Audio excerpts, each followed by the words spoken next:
Good morning, good morning, good morning, good morning.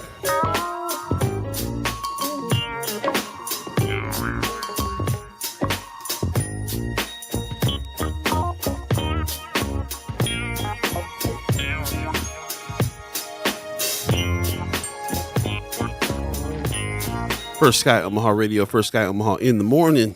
In the morning.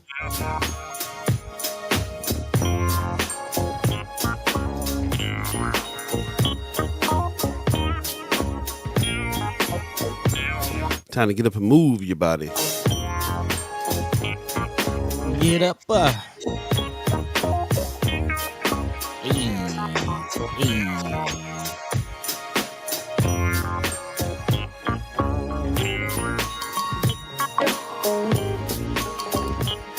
Thank God it's Friday.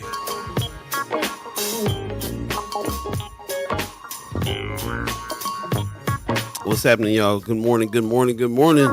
Hey, good morning.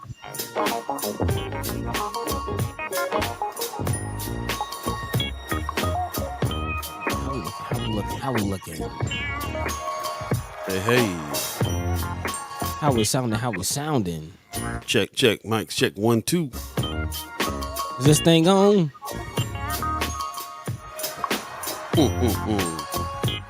I ain't looking crazy, am I? I ain't got nothing. No bats in the cave. The beard is clear. All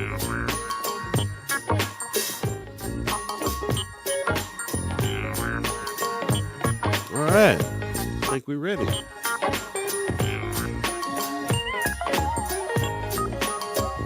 Get the date right? Yeah, I did. Once again, good morning. A fresh edition of First Sky Omaha Radio. First Sky Omaha in the morning. In the DS. Paul B, Buddi3 Da Gawd, chat chimers, ghost listeners, radio listeners, good morning to you as well.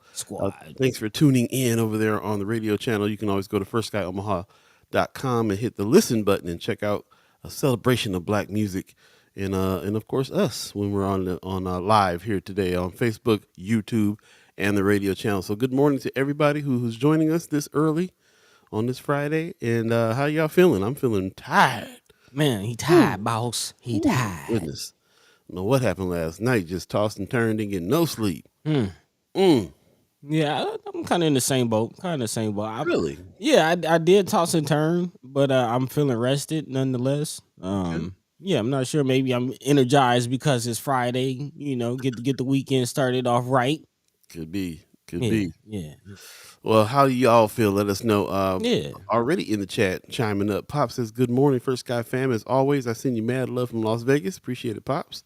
Good morning to you. Chrissy North says, good morning. Good morning to you as well. Wanda Lewis gives us a good morning from Facebook. Appreciate you over there on Facebook and those of you on YouTube as well. Gwen Easter's also on Facebook giving us a good morning. Christy North says, we hear you. I appreciate it. Like Keister says, it's official. Happy Friday. Yeah, I'm feeling that. Happy Friday today for real. I tell you what, the ladies coming in strong this morning. I'm loving it. I'm loving it. Yeah, there it is. Amy H. Dot gives us a good morning, fellas. What's happening? Hey. And Miss Erica Felt says good morning. Good morning to you. How you feeling this morning? Let us know. Let us know what's going on.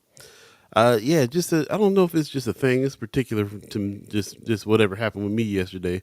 Was exhausted towards the end of the night. Finally laid down, but kind of tossed and turned all night. So I don't know what's going on, bro.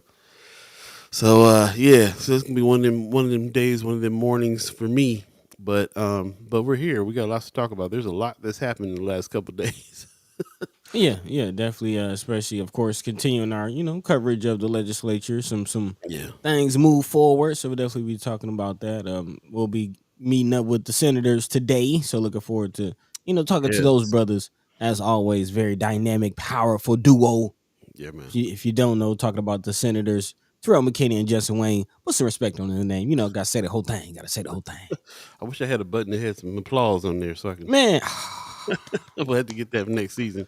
Yeah. I mean, we got the buttons. It's just not. It's not a sign. Yeah. It's not a sign. Judy Prinzer gives us a morning team. Good morning to you. Appreciate you coming on this early and joining us over here. 6:30 crew. Shout out. Let us know how the radio channel, how the mix was this morning. If you were up checking it out, and let us know if you're tuning in today. So appreciate that. Tell a friend, tell a friend, tell a friend. As always, we want to get as many voices in to talk about these issues as possible.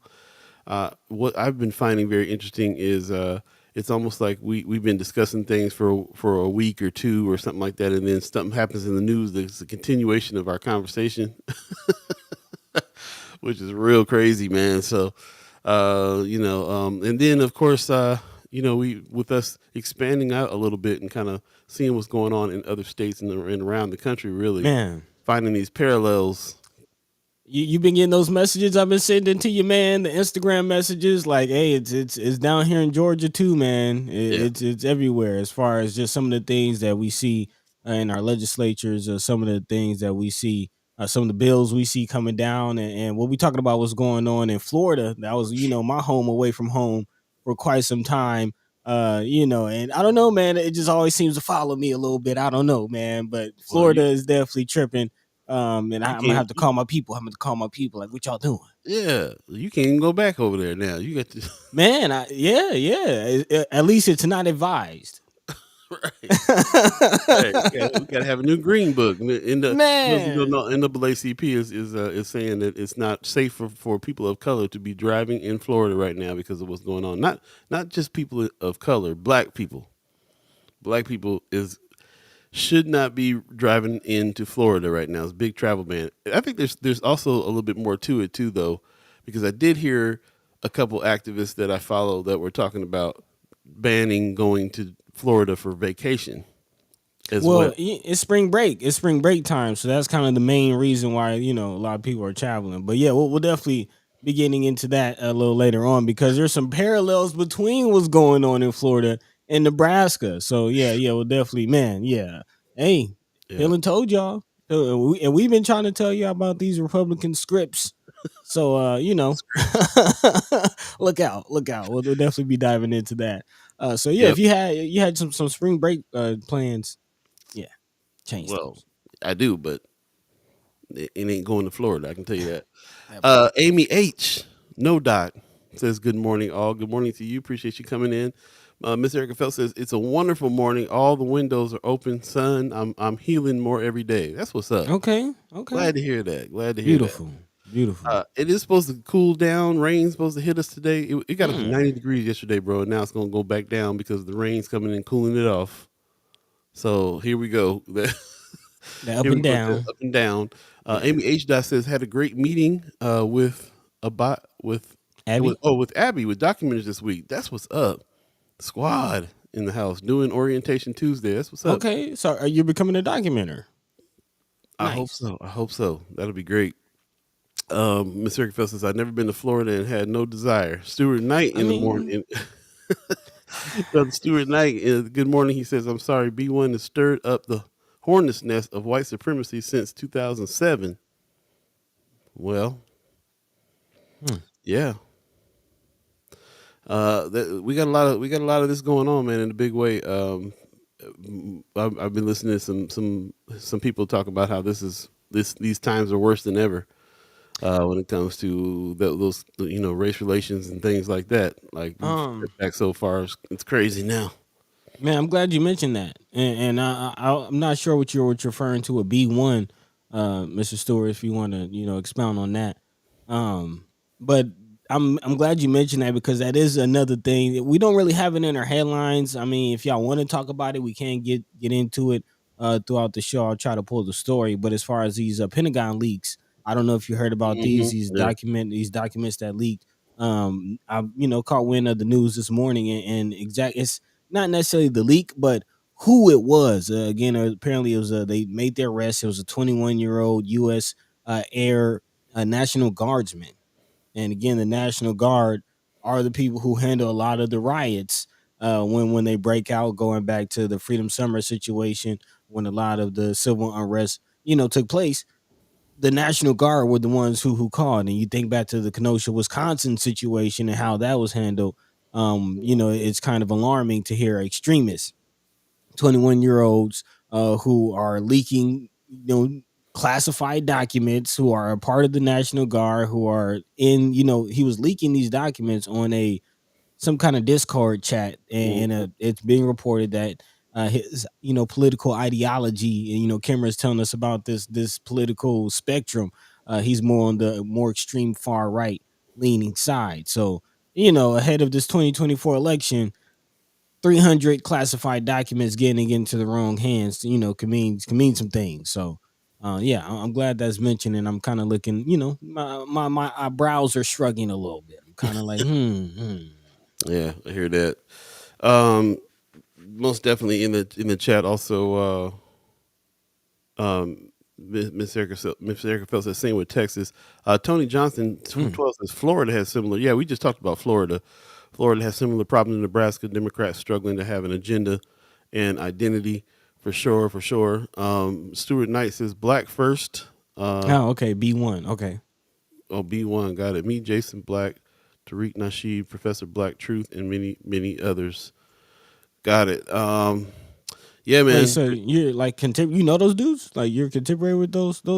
Are you familiar with some of those names, Paul? Yeah, I heard the names before that. I'm assuming that he's saying that they're together. Democrats now switching parties while still in office. The national fraud. Man, lots going on, man. We definitely need to. Let's see. You ever wonder why the word thug isn't being used in media anymore? That's B1. Hey, we got some things to learn about B1. Let's see what's happening. Okay. Yeah. A tip of the hat. Okay. Yeah. We'll definitely talk about it. Definitely talk about it. Um. Anyway, before we get too far into that, because I definitely want to get the show started, and we definitely want to make sure that get set up for the brother senators to come on for sure. But is it What you just got? me, or do we need to lighten? Do we need to talk? Do we need to switch gears a little bit? Like lots of heavy stuff that we gonna talk about the heavy stuff because that's what we do. But it is Friday. You got plans for the weekend, buddy? Other than throwing, shooting shots at the TV because of the craziness that we got to watch. Because I almost threw my teacup at the TV last night. So Really. anything, man, lots going on. Oh, and I will tell you this. I will say this too. We are keeping up this discussion about this whole Fed now situation and learning and finding more information out and talking about it. And I'm really happy to see chat chimers hitting me up with information, talking Okay. about it, becoming aware of what's going on here, and we're becoming more aware as we go. Fez did put a tweet out yesterday. We'll be talking a little bit about that, just keeping up with that stuff. Said no, just the brothers understand how white supremacy function. Yeah. Okay. Still got to learn. I still got to learn about what's going on B1. That's interesting. But anyway, yeah, I'm just really proud of everybody who's been on that. We'll definitely talk more about that. But before we get into any more deep, what anything pleasurable happening this weekend for you, buddy? Let's talk about that for a Man, second. hopefully some music making. That's kind of, Okay. you and I have been kind of talking more and more off the, off the air and things like that. And yeah, that's definitely where my head has kind of been trying to get back into to making some music. Those, who are aware, I get down. I get down. So I'm trying Yeah. to get back into the swing of things. I built some relationships, gained some more knowledge, and yeah, looking to get back into the swing of things. I'm gonna try to cook up a little bit too myself this weekend. The reason why I say that is because the other day when we really started talking deeply about the Fed now situation, and I got real. It set the mood for my whole day, man. Man. I was real trying to, I'm thinking about my family, my extended family, my immediate family, living in different places. I'm thinking about how we going to take care of each other. I'm pulling money out the bank.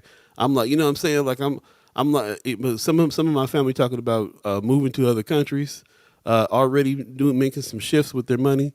Mm-hmm. So it is a thing, and I realized later on that night that it just set my whole mood. It got me down, like I was just all the way down, and thinking, okay, this I we live in a crazy situation, bro. I A kind of got crazy, that sense from you. yeah. Yeah, so I got to make a conscious effort now in order to get back to being who I am amidst all this stuff, and then and continue to fight. So here's to continuing the fight. There you go. There you go. I mean, yeah, you're even changing some plans that we had, and yeah, just to think about a complete 180. Which I'm And gonna that go kind, back on that. By the way, we'll talk about yeah, that later. I figured. I'm gonna talk about that later because Yeah, man. We I hey ain't gonna let it hey get me. I ain't gonna let it mess my year up. hey, No, if this is to everybody that's listening and watching, man. Regardless of what we talk about on this, that's why we also bring it back to self care. So I'm glad that you asked this question before we get the show actually started, yeah, and get to talking to the senators, actually get into what we have to talk about, because we do got to talk about it. Like we have to, right. we're here to inform the people, but we're also here to inform you that don't let it get you down. Keep living. If you got opportunities to make memories, regardless of what's going on, keep living, keep pushing, because we made it through some things. You know what I mean? We as a people, we made it through some things. Keep Yeah, pushing. and we gonna be all right. With that Exactly. said, fresh edition of First Sky Omaha coming at you right now. Stay tuned. It's going down. Let's start. Hey. Let's start the show. By the way, Vanguard.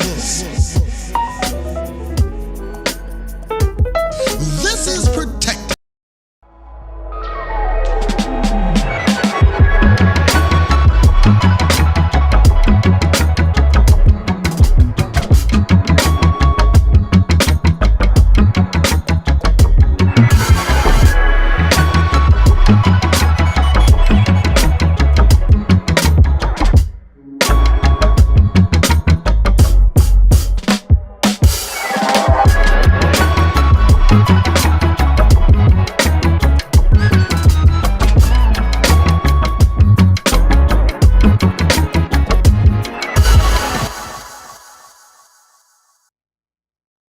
What up? What up? What up? What up? Good morning. Good morning. Good morning. You're listening to First Sky Omaha Radio. First Sky Omaha in the morning. Buddy's chewing, so I'm gonna sing it in the morning for him.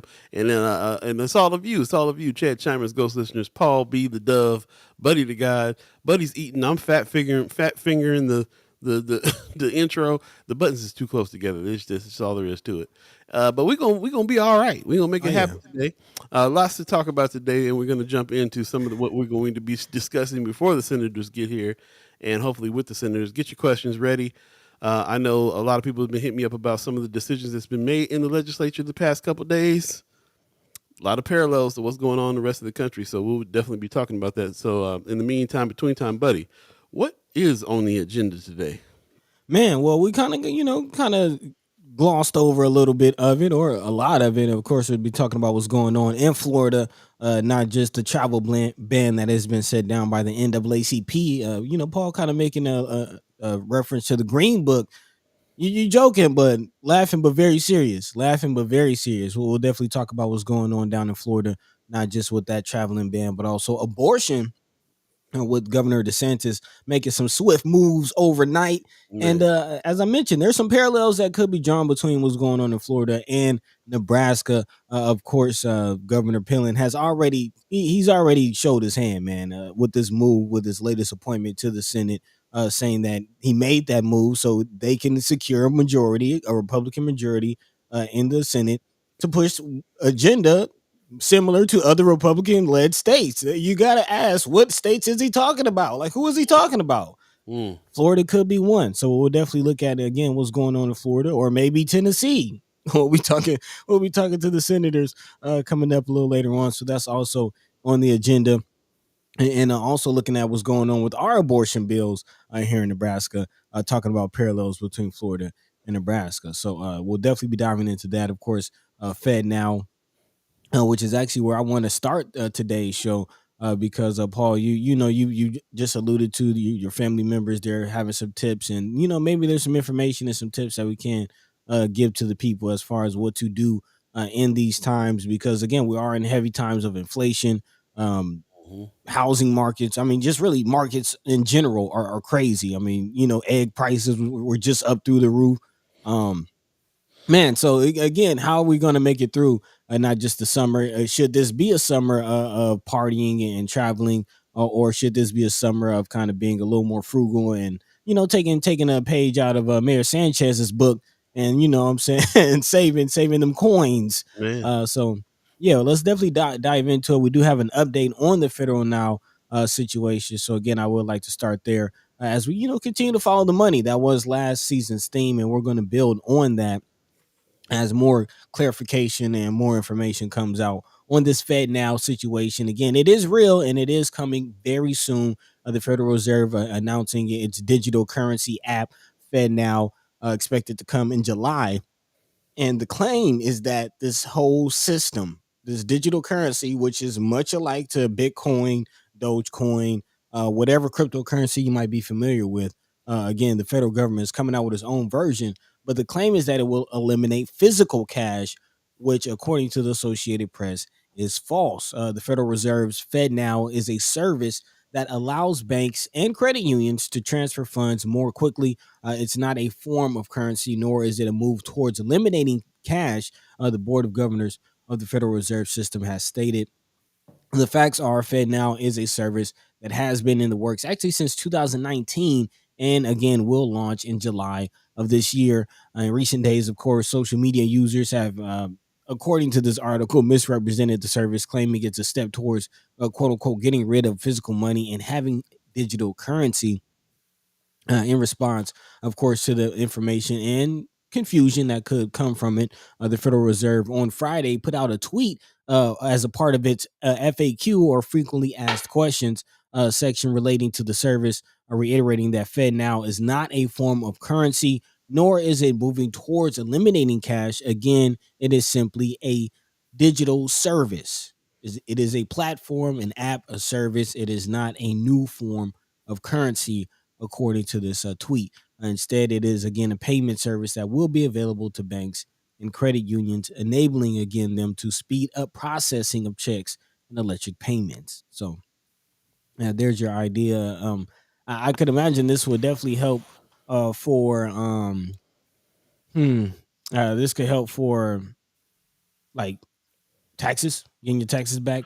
Well, yeah. I mean, I was talking to somebody last night about this and giving the example of, remember when we got that stimulus check? Some of us already had our banks connected to the IRS, and Man, that some money of us that didn't. money, and that money just showed up there.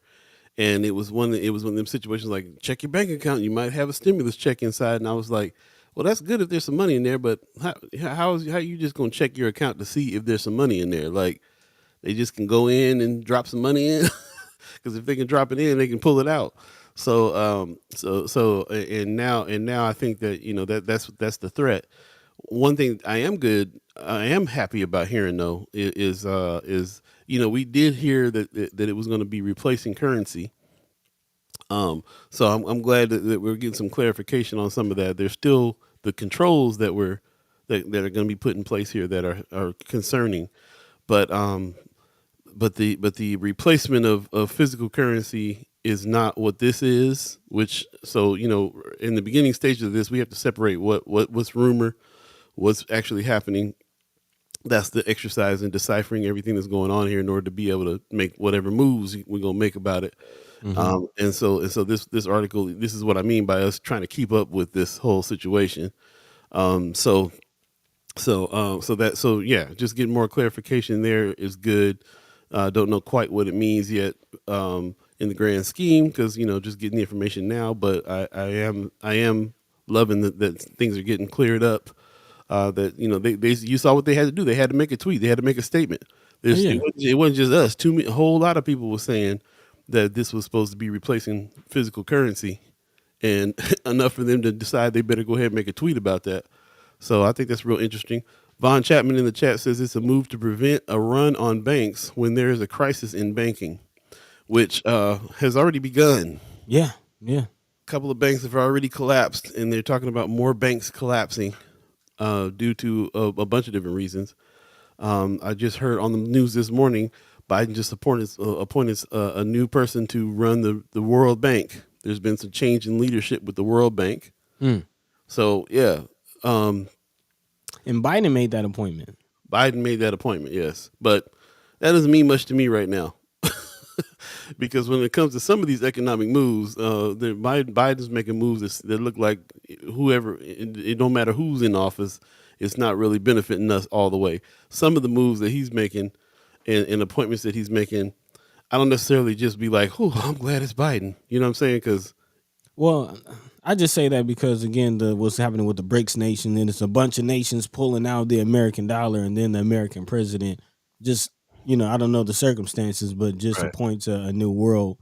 I just find that kind of interesting. Well, But that's what I'm that's saying. It's just. all tied. That we're looking at how it's all. There's things that are all tied together some kind of way for sure. Mm-hmm. Here, yeah, yeah. Appreciate that, Von Chapman bringing it out. Willie Christy North Hamilton says, here. yeah, yeah. Oh yeah, brother Hamilton. What's happening? He says, "Good morning, brothers. Good morning to you, brother Hamilton." Keep it, brother Hamilton. If you guys don't know, I'm sure everybody knows. Everybody in here knows who Willie Hamilton is. But when we're looking at things that's going on in North Omaha, he's at the forefront of a whole lot of stuff that's happening all the time to try to uplift the community and do things and be a part of it. So yeah, we're happy to have you joining us this morning. We'll have to have you on the show one day, man. Talk about what it is that you got working on. Love to have you on. Yeah. Chrissy Nora in the chat says, when my wife died, Social Security snatched a check back out of her account 4 days after her death. So I'm saying, man, I feel like, this is the kind of stuff we're worried about. How much access do they have? How much, how fast can they snatch some money out? Not just that run on the bank situation, because, the way I get any little whiff of a problem that I come across, I'll be in there snatching cash out in a hot minute. If I know the IRS might be dipping in, taking anything out, I'll be trying to pull it out as soon as it goes in. So I don't know about the run on the bank part, but we'll see. I'm hoping that there's going to be more information, because we also got to think about investments. A lot of us are got money in the stock market. A lot of us are just moving into those sectors, and there was rumors that was getting ready to shut things down. That was going to shut down too. So I've been keeping my ear to the ground on that. It doesn't seem like that's going to happen. It seems like the stock market is going to continue as it has been, but any little shift in economics means that people might do a run on the stock market, pull their money out of that too, and cause some collapsing. So. And in regards to this tweet and kind of the damage control on the perception, I mean it really is it's the perception of things that can like you said, if people just perceive that things are going bad, they can react in such a way that can cause a reaction, a negative reaction in the economy. So Right. yeah, we definitely have to kind of temper our reactions and try to keep things in perspective, I guess is the right way to say it. But also be realistic. If you have to move your money, that's not a bad thing, as far as you always say, what putting money in the bank is like putting it in the ground. Yeah, it really is. Not that you shouldn't have some money. You might have to have a little money in the ground for a rainy day. Man. But yeah, we're not going to build any wealth if we don't do any investing. So we got to kind of keep our eye on what's going on with the investment situation, the banking situation. We have this is what we use. Brother Knight in the chat said, "End of cash is coming. Absolute control is the objective to know what you have, how much you have, and whether or not whether you have it or not." I can't disagree that I also feel that the fear of that, because it's happening. It happens in other countries. This is what's going on in China right now. And I'm glad you mentioned that. It's not just China. Also, the Associated Press reports this is going on in England. The U.S. already has and apparently the U.S. already has a real-time payment network, but it's run by private banks. Again, this is so it's already happening privately. This is something that's now being pushed to the public. The Fed is separately searching the potential to issue a digital currency, commonly referred to as a central bank digital currency, or a CBDC. Yet that research is in its early phases, and there isn't uniform support among Fed officials for issuing such a currency. So again, there is another form of currency that is coming, but it's not necessarily replacing cash dollars. But going right along with what Mr. Stewart is saying, that could be a gradual thing. It could necessarily not be an immediate thing, but gradually, I could see a phasing out. Before you know it, this place doesn't accept cash. This place doesn't accept cash. This place doesn't accept cash, and now you can only use Fed now here, and here. And before you know it, it'd only be the hood corner stores that accept cash. You know what I mean? So. Right. It's And then you got to couple that with what's going on with the dollar, which is it's on a steady decline. It's always been on a steady decline. It's never not been on a steady decline. So that's part of that too. I remember going. I remember the first time I understood about Mexican money, about pesos, and I was like, why? How 6,000 pesos? That sounds like a lot of money. Well, no, it was only like $30. You know what I'm saying? Because the peso was so devalued. That kind of stuff is happening with the dollar right now. There's all kinds of other currencies that are worth 3 times as much as the dollar right now in other countries. Yeah, I mean that's another issue as far as just the sheer devaluing of the dollar, not just the T bonds being dumped around the world, but just the overprinting of the Fed Right. and just the sheer fact that the more money they print, the less valuable the dollar is, which again could be the reason that we're changing to this whole digital currency or the introduction of this new digital currency and the implementation of it. But yeah, man, it's some very questionable things going Yeah. on with the economy. And not to get too deep about it, but this is also coming on the tail end of cryptocurrency that's been falling and going under for this past couple years too. It's no coincidence that there's a guy who's getting stabbed outside of Cash App, uh, Man, and the fact that crypto is upside down and everything that's going on. There's too many connections here that is I don't know if it's a response to these things happening, or it's been a plan to have these things happen. And here's the save your day moment for the Fed now. You know what I'm saying? So like we have to. There's nothing that we can do but keep our eye on it, because we do have money out there. Even those of us that are broke, bro, got money in the bank. You know what I'm saying? We use Cash App every day with each other. man, You you know what got my I'm wheels turning. You got my wheels saying? Yeah. turning. You got my wheels Just too much turning. going on at the same time for us not to be thinking about this. Well, yeah, I think it's obvious that digital currency and the use of these apps for banking isn't going away.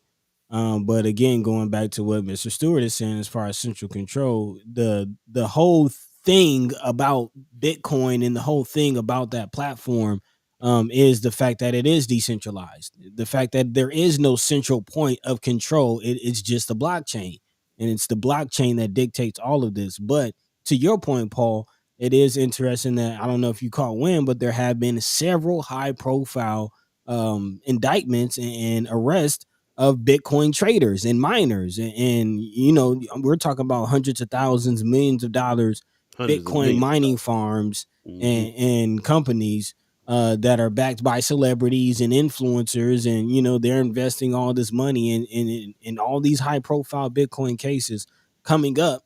So now the government and these courts are finally finding a way to adjudicate and to kind of get some kind of influence and control, and now they're rolling out their own form. I do find that interesting. Right. Um, Yeah. to your point, I don't know if it's a reaction or what the Right. relationship is, but the timing is very peculiar. Very peculiar. I want to jump back into the chat real quick to finish brother Knight's comments. He said they always start small, then increase restrictions. Think of how the Stop Smoking initiative started for clarity. Started in just the restaurants. Now you can't get an apartment if you smoke. Right. Mm. I find that very interesting. The apartment that I live in, no smoking in this apartment anywhere, and that's really interesting to have this many units and this many people around this close together, and there's literally nobody smoking. I don't know why that was jarring to me, I mean, I don't smoke, so I never really lived around people that smoke. But in apartments, you usually anyway. Yeah, it's really Yeah, interesting how it's working these days. Willie Hamilton bringing the love, keep pushing the needs, the needle. I appreciate that, brother. man, thank you. You too. Also, Christine Nora is I'm sorry. Miss Erica Felt is speaking to Christine Nora about a situation. She says, when my mother passed, she made me promise to grab the money out of her account and spend her EBT the same day. I thought she was tripping, but did it. Yeah, Mm. they'll go in there and snatch it right on back, Yeah. bro. All right, Wanda, probate courts will get me. Wanda Lewis says Social Security is always a month in the rears. Mm. Ariel 402, what's going on? Mayor Sanchez over there on YouTube says, if you're out there acting murderous or suicidal and don't have the money to bury yourself or another, you aren't doing anyone any favors. Mm. Yes, get yourself an insurance plan. Get some insurance. Speaking of insurance, Von Chapman in the chat says, diversify and put some real money under your mattress just in case. Diversify, I'm learning, also means insurance Policy. policies. Right. Didn't really know how they work.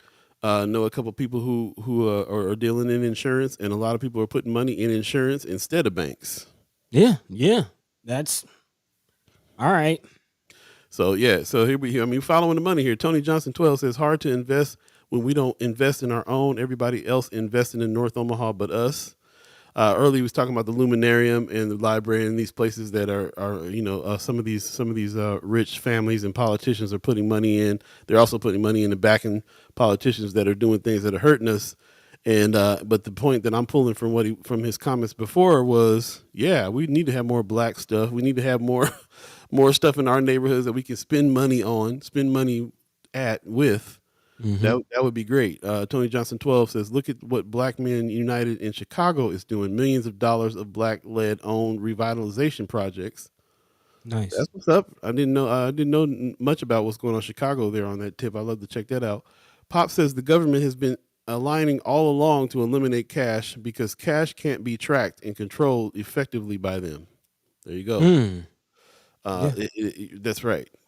That's exactly right. And also, I'm still not convinced that there's not going to be either crypto that's controlled by the government, or the government is making their own, or building their own crypto. They are. That's the CBDC. It's called a central bank digital currency. They're doing the research and looking into it now.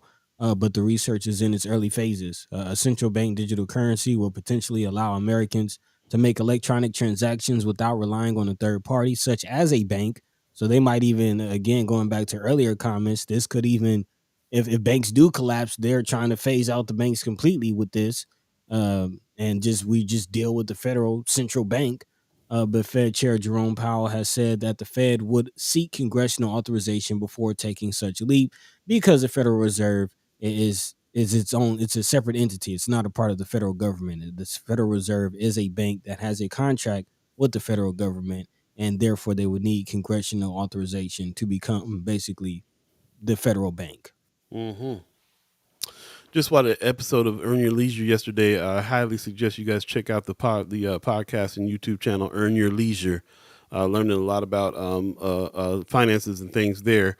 And they were saying that the Warren Buffett and his company made a move a little while ago, earlier this year, pulled their money out of something. I got to go back and see what that was, but it was interesting to me that they were saying that he did that because he was seeing the writing on the wall about something. And you just reminded me about Warren Buffett's attitude when it comes to Bitcoin. Or actually, Ariel's 402 says that Warren Buffett and Dave Ramsey are against Bitcoin. It's going to be interesting to see what they have to say and what they have to do now that the Fed is dipping into their own cryptocurrency. It'll be interesting what they have to say about it at that point, because they have been really avoiding crypto and NFTs and everything else. They've been super avoiding that. So now, but that's just because they it's like they call it fake money. It's just imaginary funds. It's imaginary stuff. And to that point, that's why I'm a little leery of all of this, also because it does get to the point of, again, as they print more and more stuff, like what is this really backed by? And that's kind of been my whole thing about this, the Bitcoin to begin with. I am becoming more and more trusting of blockchain technology and decentralization as I learn more about it and get more into Web3. And I'm around people who own metaverse buildings and have had events and concerts in the metaverse. So I'm definitely learning more about it. But to that point, it's just a tool. It's just technology. So in the wrong hands, it can do whatever you're afraid that it can do. It can do that in the wrong hands. So do we trust the government that much? I mean, we've been dealing with a dollar that ain't backed by nothing for a long time. So I guess we can deal with oil. With some supposed crypto. To be oil. Well, we'll see. Wanda Lewis says the Feds deal in imaginary funds all the time. Right. Amen. I'm going to go ahead and finish up the comments before we get to the next subject real quick. Wanda Lewis says you're not allowed to grill in multi units either. Yeah, I'm really mad about that. I'm a grill. Burn it down. Man, I'm trying to hang a grill off the Juliet balcony. Tamika Johnson said, "Get life insurance, get long term care insurance." Yep. Look, take a look at some policies, man. A lot of rich folks are putting their money in insurance instead of banks. Marianne Williams says, "Good morning. Rich people put money into life insurance policies for tax purposes. Make sure it's one that you can easily borrow the money back from it, though." Yeah, that's the whole point there. You should be able to use it as a resource when you need it. Ariel's 402 says, "These days, anytime I go over a certain amount in my account expenses, I take an extra out and stash it. No benefit to having it in a savings and checking account. Mine." I heard that. Is it's basically under your mattress. If you have it in the bank, you might as well have it under your mattress. And I like what Von Chapman is saying, diversify, like have some under your mattress, have some in the bank, have some in insurance, have some in stocks and investments, have some in materials. I got assets. Got some cousins that are out in California right now buying gold and silver because what's happening with the money? Man, copper. There you go. Also, Pop says Warren is rarely wrong. When he said crypto is not where it's at, I backed off immediately, and now crypto is underwater right now, big time. Man. Brother Knight says American dollars is backed by Social Security numbers. Potential tax dollars is connected to it. So y'all are following the money like we trying to follow the money. I'm happy to see that. Yeah. I'm happy to see that. I appreciate everybody who's giving us some good information on some of these things too, and adding to the information pool that we are filling up here with, just together, just learning about this stuff and keeping an eye on stuff and figuring out what we got to do about it, what it means. When the senators come on, we'll talk about some of the dollars that are coming from the government that are coming through here to our neighborhoods and so on and so forth, and what they're spending. And I didn't realize that so much of the legislature has to do with passing bills that have to do with the budget. That's pretty much all they are there for, is to say how to spend the money. So very interesting stuff. Mr. Eric Phil says, "I got all the kinds of insurance except disability." That's what's up. I'm getting into learning about it myself. I do have some life insurance, a little bit of life insurance. Always got bugged my mom like, "Look, we ain't gonna be out here washing no cars. You better get you a little something. If something happened to you, at least you can bury you." That's real. No fish plates. No fish plates. And please, y'all, man, like seriously, life insurance is not expensive. It's really not expensive. You can, especially if you got young people too. Like I'm was able to. I've had a life insurance for quite some time now. And yeah, it's very cheap. Very cheap. Yeah. You don't put that burden on your family. I mean, that's where to start. I think is just don't put the burden on your family. Something happens to happen to you. It's going to be hard enough without them having to go. Sell plates and wash cars. Then go fund me out in order to get you buried. Yeah. Also, if you own some things, if you have some assets, you own some businesses, look into starting you a trust, man. Look into trust. Look into building you a trust. No, seriously, because as Miss Erica Felt, I think, mentioned about her mom telling her to take money out the account. Like seriously, you don't have things in a trust, that the probate courts will tear you up. That's real. The trust is the very next thing I'm looking at for sure. Amy H. Dot says, when we're talking about under the mattress, we're actually putting it in a fireproof box, right? Nah. The pillowcase under the mattress. Yes, literally. That's why nobody goes in the room. Go and buy a $35 firebox, man. What you doing? You better not go in that bedroom. You better get from underneath that mat.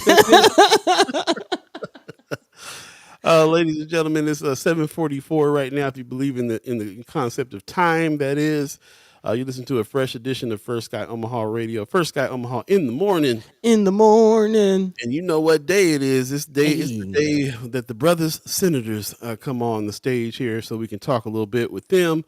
I do see Brother Justin Wayne in the wings, and we go ahead and bring him in so he's not waiting any longer. Ladies and gentlemen, Senator Justin Wayne, put some respect on his name. Good morning, my brother. How you doing? What's going on? Actually, I'm texting McKinney because I think last night we got out of here about 9:00, and I'm looking at his book bag in my conference room, so I know he ain't got it. He running around looking for it right now. I'm like, I should just not even text him and just let him figure it out. Be like, Let man, them stew a little bit. We look forward to having him on too. How you doing, bro? man, I'm good. I'm Good. good. All right, all It's right. it's an interesting dynamic down here. I've never seen anything like this before. But yesterday or the day before, yesterday, I think all my days are blending together. Yeah, yesterday. We sat around McKinney, myself, Senator Vargas, McDonald, and Anna Wishart from Lincoln. So this is the third day that we've all met with the group at the governor's with the governor and just sat around and sipped on some soda water and some things and just had a conversation about funding so I've been meeting with the governor weekly. Okay. But yesterday was the first time I felt like he just was like, all right, he's like, I don't want to be disrespectful. I'm just trying to figure out, why do y'all feel like the government should be bringing money to y'all community? Like, basically, the way he said it was, why do you feel like the government should be bringing home the bacon to y'all community? And it reminded me of a different perspective, and people just don't understand. Like some of them already got privilege money and things like that, and other people have been fighting.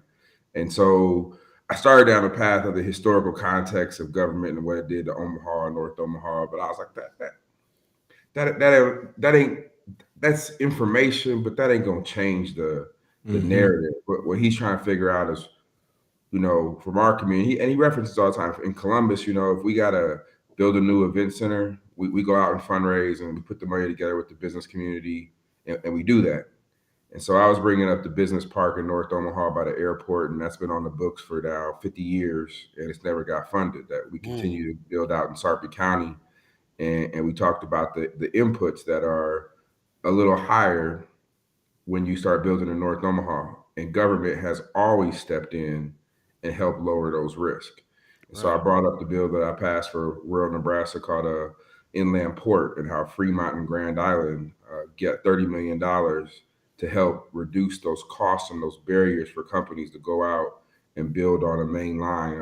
When you build on a main line for a railroad, just so people understand, there's an automatic $5 million upcharge because you gotta put in certain kind of switches for the train to get in and off. So companies don't do that in Western Nebraska because it's an extra $5 million. When you can go to North Platte or Omaha or Lincoln that has rail access, they're going to go there because it's cheaper, and it is hurting our small communities.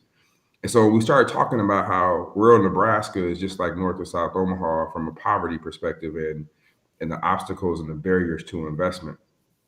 I think it hit him different because the conversation switched.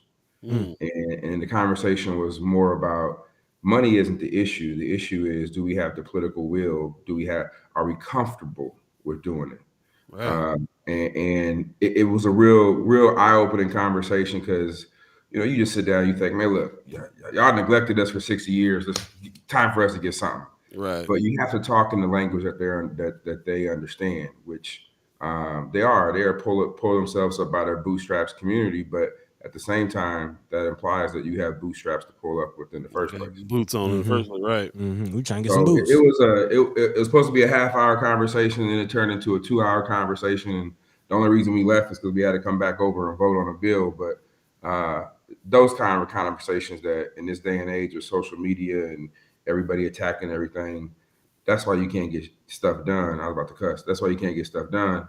But you got to have those kind of conversations to break the barriers of where people are coming from. Bro, that So you is felt hurt? super interesting. That It is. You felt heard. More than just heard that there's a meeting at 9:00 with everybody with his budget director, and we trying to find extra money now. Okay, extra money. Oh yeah, the floor has been set for me. I ain't going. We already asked for additional $100 million for North and South Omaha. We ain't. Okay. We ain't. That's already done with. Okay. And so when buddy, I'm sorry. Before we go on, I want to bring in Brother Terrell McKinney. He's sitting in the wings. Go ahead, ladies and gentlemen. Brother McKinney, what's going on, my man? Not much, man. How you doing? Good, man. Appreciate you coming on through, bro. No I don't know if you heard what we were talking about this. Were you part of the conversation with the governor too? Were you over there? Okay, I was there. Yep. I Okay, love it. okay. This is Sounds positive, man. Sounds positive. So, before we even get into the extra money and the $100 million that you just mentioned, I'm glad that you were coming in right at this time, because I was actually just going to get into this is our first time speaking to you since the news of 531 advancing broke. Can you kind of give some perspective on that as far as the news of that, how you feel, and But what wait, but wait, but wait. Before we start talking about money, brother McKinney, how are you as a human being right now? How Thank you I'm you. doing? good. That's a good question. Good question. We can start I'm there. good actually. I feel a little old. My daughter turned 13 today, so Oh man, Okay, okay, okay, teenage. dad, yeah, girl, dad. That's what's I'm up, good, bro. man. Congratulations, man. That's what's happening. Yeah, man. Yeah. Well, that's good, bro. You said you Yeah, feel a happy little birthday. old though. Teenage life coming on you fast. Pray for me. Man, hey, hey. Hey, hey. I got a question for you though, man. Have you been looking for your briefcase this morning? Because I think I know where it's at. No, I left it in his office, so I know where it's at. I just mess with you. But yeah, man. But like Buddy said, man, we're looking forward to speaking with you after that good news. We were able to share some good news about the bill advancing the other day. So yeah, your perspective. How's that looking? What's going on there? And we got to get. I just really want to get back to this conversation that you guys had with the governor because that's like super interesting Man, to me. yeah, it is. Hear Terrell, hear brother, Senator McKinney's perspective as well. But yeah, let us know about the bill, man. How did that go, and what's going on now? What's going on next? It went smooth actually. I was it came up. I wasn't sure if we were going to be able to get to it, but we were. And once it came up, it went smooth. Nobody talked on the bill, and we just voted straight through it, and no debate. Just went smooth. Okay. So I feel good about it. There's still some things we got to work on between now and select foul, but honestly, from speaking to everybody in the body, I think there's support on both sides to make sure that we get it passed and do some things for North and South Omaha. So I feel good about it. It's just, we still got some things to work on, but that doesn't mean I'm, worried or anything like that. I think Okay. it'll be good, and it should go smooth. There's a We few were, more I's to dot and T's to cross, huh? Yeah. yeah, we were talking when we were talking about the other day. We were talking about the next steps. We're trying to learn these steps. Mm-hmm. At DED next, and with the news of the brother that left the head of that, then we were worried. We're also worried that it's got to get eventually signed off by the governor. But from what I understand, you guys, it sounds like the governor is. You guys are able to communicate with this cat, and that probably means that feels good about the bill passing. Yeah, we've been having some good conversations with him, some honest conversations, honestly, and he don't get offended by things we say back Okay. to him. It's been frank conversations, and I think that's good because with the previous administration, you never knew where you were going to be at on things, and Mm. when you ask certain questions, some people would get a little offended, but honestly, in these conversations, we can ask the tough questions and he answers them. So Okay. Interesting, I, man. I Wow. feel good about that. Yeah, that's very pleasing to hear, man. Because yeah, if you can't communicate, then like Senator Wayne said, you can't really get anything done. It definitely, as I say, communication rules the nation, man. So we got to be able to talk and have those hard conversations. And quite honestly, man, we built up a picture. We call him Ill and Pillin around here. Billionaire pig farmer. It's like how can are you even interested in what it is that we have to say? Yeah. So to find out that you can sit at the table and you gentlemen feel comfortable enough. Uh, Yeah, but the biggest thing is though, we could have our feelings about him politically or whatever, but at the end of the day, he could veto the bill. So Right. mm-hmm, we, mm-hmm, we we have to work with him, Yeah. mm-hmm. and we can't just say forget him and then be like, oh, but we need you to sign this bill. Right. Right, Right. right, right, right. That's That don't even definitely make understood. sense. Yeah. That's Yeah. definitely understood. So yeah, again, we appreciate y'all. Again, y'all are our representation, and as we see in Tennessee, just even the thought of not having that representation, not having somebody to sit at the table, because again, I don't know if he'll answer our calls. I don't know if we can just stroll up to the governor's mansion and have tea to have that conversation. So we definitely appreciate. I would tell you to make a phone call and get on his calendar. This is he's I the most mean, he's the most accessible governor that we've had, I think, since Nelson for me. Like, okay. Now we just heard about how this man ain't even posting his schedule for the press to come to. Like I just heard the exact opposite of that. But now I'm hearing it from you, who's actually spoken to this man, that he's pretty accessible. We definitely ought to try to get him on and talk to him here. Is that what you're saying? I don't see why not. I think again, I mean we disagree on a lot of things politically, but the thing Mm-hmm. I've came to appreciate from him is he's not I know we compare the agenda. I was listening before I got on about Florida. I, I don't know how much of that is the political allies around him versus him. When you sit down and talk to him, I think he's like, all right, let's figure out how to get this done. And so it's just a different. I think nationally, there's just so much hype and some of the craziness that's going on that Nebraska's getting wrapped up into it. But maybe it's just me being naive still and saying we got a job to get done this year. So I'm still hopeful, because if I start off already not being hopeful, then hell, we might as well go home right now. Man, Yeah. Y'all got to stay hopeful. no, it's.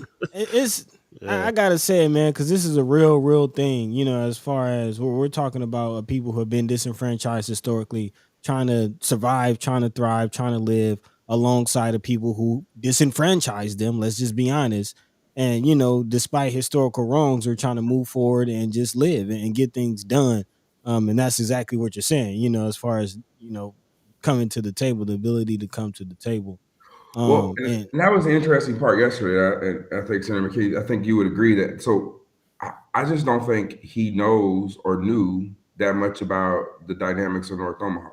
So we spent $600 million on a canal, and it's there or being built for irrigation purposes. And then you look at, we're spending 180 million in Lincoln for their water. Yesterday I was just like, but when you go back less than 10 years ago, we had $1 billion sewer separation project, and we got an extra $50, $75 a month charge on our MUD bill that our taxpayers are bearing, but Western Nebraska is not bearing that 600 million.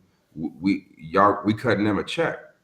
And he just looked and said, wait, we didn't put in no money from the state? I was like, no, we didn't put in no money. And so just that kind of, we just assume, you know what I'm saying? Like, he knows our shared experience, and that he understands that MUD is charging us an extra $50 a month. And over the next couple of years, it's going to go up to $125. We just assume that. And so I'm like, well, you don't know, because we ain't had these conversations. And why would you? You in Columbus. Why are you worried about what MUD ratepayers are paying in Nebraska, in Omaha? Right. And so that's part of the narrative we gotta start having, is that, yeah, we might disagree politically, but part of it is they may not know our experience. Right. Lucky that you guys up there to talk to them, because I'm sure a lot of your constituents don't know our experience either. So so it's so important that you guys are up there having those conversations. And I love. Please prove me wrong about the cat. I don't have any problem. Learning the facts. Finding out from finding out that there's something that you can work with there, and I have no problem with that at all. So Gwen Easter in the chat is saying. You can schedule an appointment. I think we will. I would like to do that. Let's definitely schedule an appointment and speak with them too, and find out what's going on. We'll see if he responds to that and bring him on and talk a little bit. But like I said, you guys are the representatives. You guys have to figure out how to work with them, and it sounds like it's going to be easy to do so, easier than we thought, and that's good news. Very good news. Switching gears a little bit. As a matter of fact, let me jump into the chat just real quick. Kimmer Sniper saying good morning, everyone. From you too. Good morning to you. Tony Johnson says teenage daughter. We praying for you, bro. Somebody said happy birthday to your daughter too. That was Wanda Lewis said happy birthday to your daughter. Also, Tony Johnson 12 says, what can community do to assist your efforts? Always the question that we like to ask and usually leave off with. Brother Knight says what's being witnessed across the country is a resurgence of conservative ideals. They feel liberal ideals are sending this country to hell. They've been saying that forever, for real. Also, let me jump down a little bit more. Tamika Johnson says, so the senators have to train the governor. A little bit. Sounds like it. I mean, if it's one thing to be ignorant of some facts. It's another thing to be evil with what to know stuff and want to be evil to you. So Mm-hmm. I always give people the benefit of the doubt if they don't know. Learn first. But I mean, this is why we don't like. I have not had a conversation. Senator McKinney, I don't know the conversations you've had all, but I have not had a conversation with the governor about social issues. Okay. And for me, why are we gonna have a conversation where we know we're gonna be on opposite sides and we just gonna fight, right? Mm-hmm. Like that's a waste of my. I ain't gonna convince him. He ain't gonna convince me on certain social issues. Right. So if I can start to understand what rural community is going through from an economic standpoint, and then I look at the poverty impact out there, that's no different than North Omaha. So now we got something we can talk about. And it ain't saying that social issues aren't important. It's just if I got an hour with the governor or 2 hours with the governor, I can sit there and argue and not get nowhere, or we can talk about how we can move the needle on something we can do. Mm-hmm. Interesting. Mm-hmm. Yeah. Sounds good. Let's move on a little bit. There's been other things and other decisions being made. The legislature, I saw some stuff on Friends for Sky Omaha. I appreciate you guys posting stuff in there about this abortion bill that just went through, and there was a big split there. Brother McKinney, what was the climate when all that went down there? It was tense. It was definitely the last couple days in the legislature have been the most tense I've ever seen. Really? It hasn't been, the energy in the building has been horrible. Man, we have 14 state patrol up in here, man. It was Really? we was preparing for They thought y'all was gonna pull the bullhorn out and act the fool up in there. I know it. Nah, They man. was ready for it. It wasn't us. It wasn't us. I told the state patrol, I said, you come in my office the next 2 days, you better announce, because I'm unloading anybody walking with a gun in my office. Man, is that tense? It was a little. It was tense. Wow. Okay, I mean, hey, this $12,000 a year get deeper and deeper, bro. man. I gotta Again, be like- You looking up, hoping like, dang, man, I hope don't nobody do nothing in the balcony or when you walk out. Like it's not uncommon for shoes to get thrown and punches to get thrown on legislative floors. So Yeah. you know. The best, so you got to find some levity in this. The best part was we was coming back from the for the cloture vote on abortion, and so me and McKinney are walking in together. They waiting for us because we was actually in another meeting, and the crowd started clapping for McKinney as we was walking in. Yay, McKinney! Because they knew where McKinney was, and they was like, "We don't know what Justin is. We ain't clapping for this dude." So now one person clapped for me, and I was like, "Damn, I can't even get a clap, McKinney." Tough crowd. Yeah, man. No, you definitely got to find a reason to laugh, man. As Paul, kind of open the show, man. It can be a lot sometimes, especially when you're in the trenches, front lines with it. So, you definitely got to find the humor where you can. But we appreciate you nonetheless. You got me thinking, man. When you guys are asking for people to come up and support, just bodies in the room sometimes. Sounds like you just need some presence. Yeah, man. You know what I'm saying? Somebody got to be up in the balcony. You got to hire some security guards or something up there. Like, what's going on up here?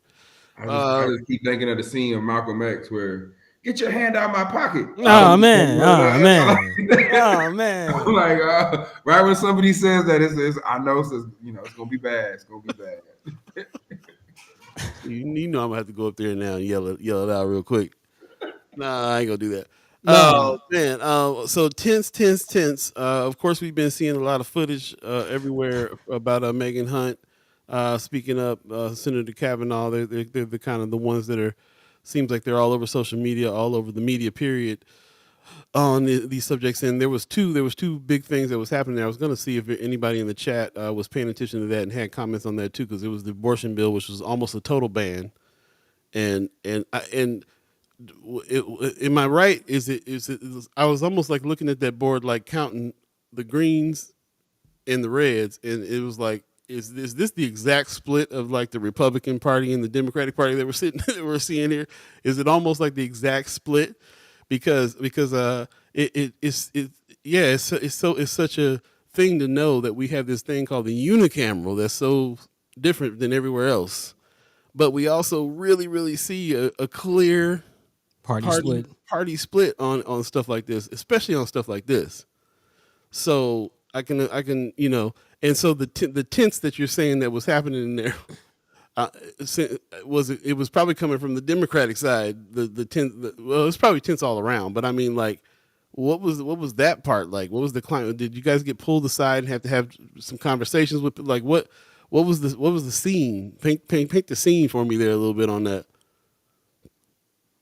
Like where did the tents come from? Why was the troopers called in and all that? Like who they think Well, was gonna act a fool? it was just a bunch of people it's been a bunch of people in the body, Okay. protesting outside. Ah, A okay. bunch of people in the rotunda. The balconies have been filled. People standing out, kind of where we walk out, and just letting their voices be heard. And a lot of people may have felt uncomfortable about that after the abortion vote. They were screaming and chanting, and for some reason they shut the doors, and people got offended by that. So we didn't get pulled. There was no pulling to the side. I think, honestly speaking, I think everybody kind of knew how that vote was gonna go. It's Mm, just the reality of it setting in once it happens. Like it, but you don't feel it until like it really happens, and you're like, man, this is crazy. So yeah, it was rough. I think what I've learned this year is that I gotta say this so I can still keep my votes on No. LB. Trying to think of how to say it. I think what people are learning or never experienced that I think Senator McKinney, myself, and some other people who live in the minority lifestyle of this world, they've never had to negotiate from a weak position. Mm. And so it's easy to get up and be like, this is what I want.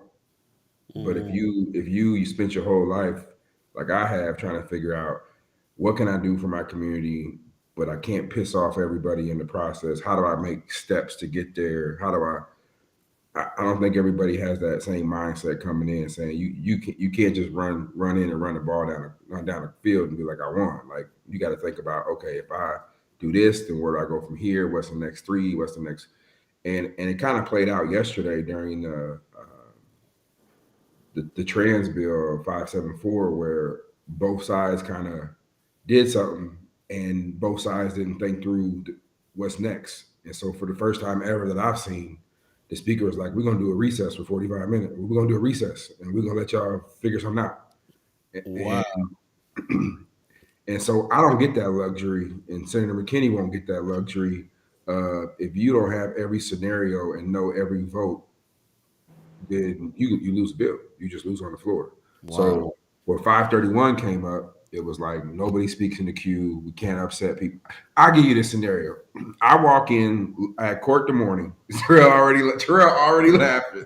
This is what people don't understand about the position we're in. I walk in. I didn't know when Senator McKinney got there, but I later find out he got there about a half hour earlier. I walk in and Senator McKinney's on the mic talking about the prison and how they just voted to build a new prison and blah blah blah, and people started yielding him time, and so McKinney just kept talking. So I'm getting text messages as I'm driving, and when I walk in, a couple people in leadership positions come up and said, "This isn't a good strategy if you try and get 531 passed today." And so I'm like, so right when I text McKinney already says, because I don't want to walk over there and publicly be like, hey man, bro, just don't talk anymore. You piss the people off. Because then they thinking, oh, something that I'm controlling McKinney or whatever. So I text McKinney, but McKinney already realized this. So he turns off his lights and it's like, yeah, and people are like, you want some more time? McKinney's like, no, I'm cool. Like, because one, you venting about something we can't really change at this gesture, but it's important to let people know this is an issue. But Yeah. we got to walk this fine line because our votes are so critical. Right. Like and so I was like, damn, McKinney, this is crazy. Like nobody else has to worry about that on the floor. Right. Nobody in this body has to worry about that situation in this floor.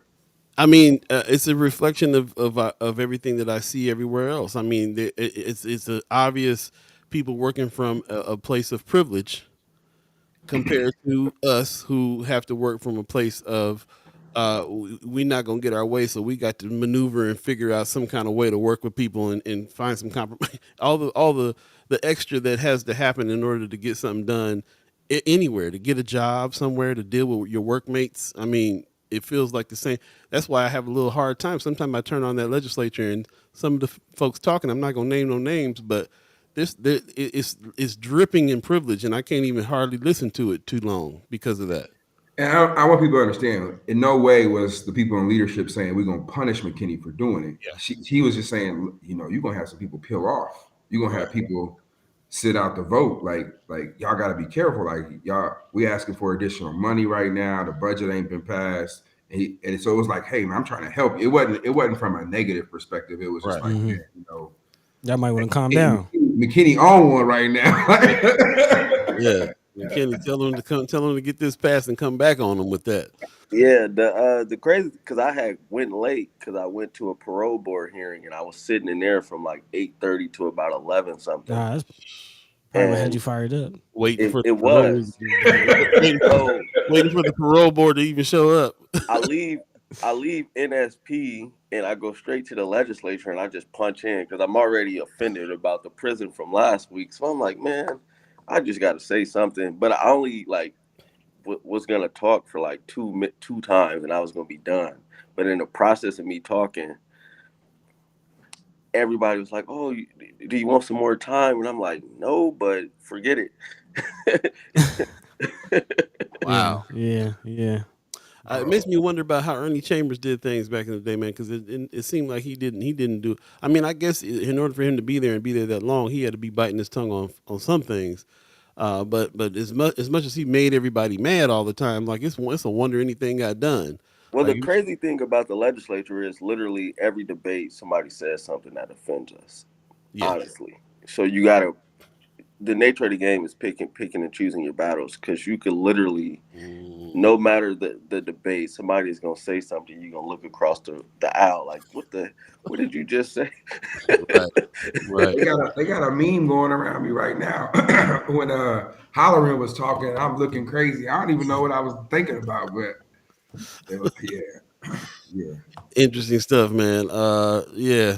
8:12 right now. If you believe in the concept of time, if you're just joining us, we're on with brother senators Terrell McKinney and Justin Wayne. Put some respect on their names. Yep. I really appreciate you guys coming on through with us each week. We are so learning so much and getting so much enlightenment from what's happening in this process and fired up. Getting fired up about the process because of y'all. I really appreciate that very much.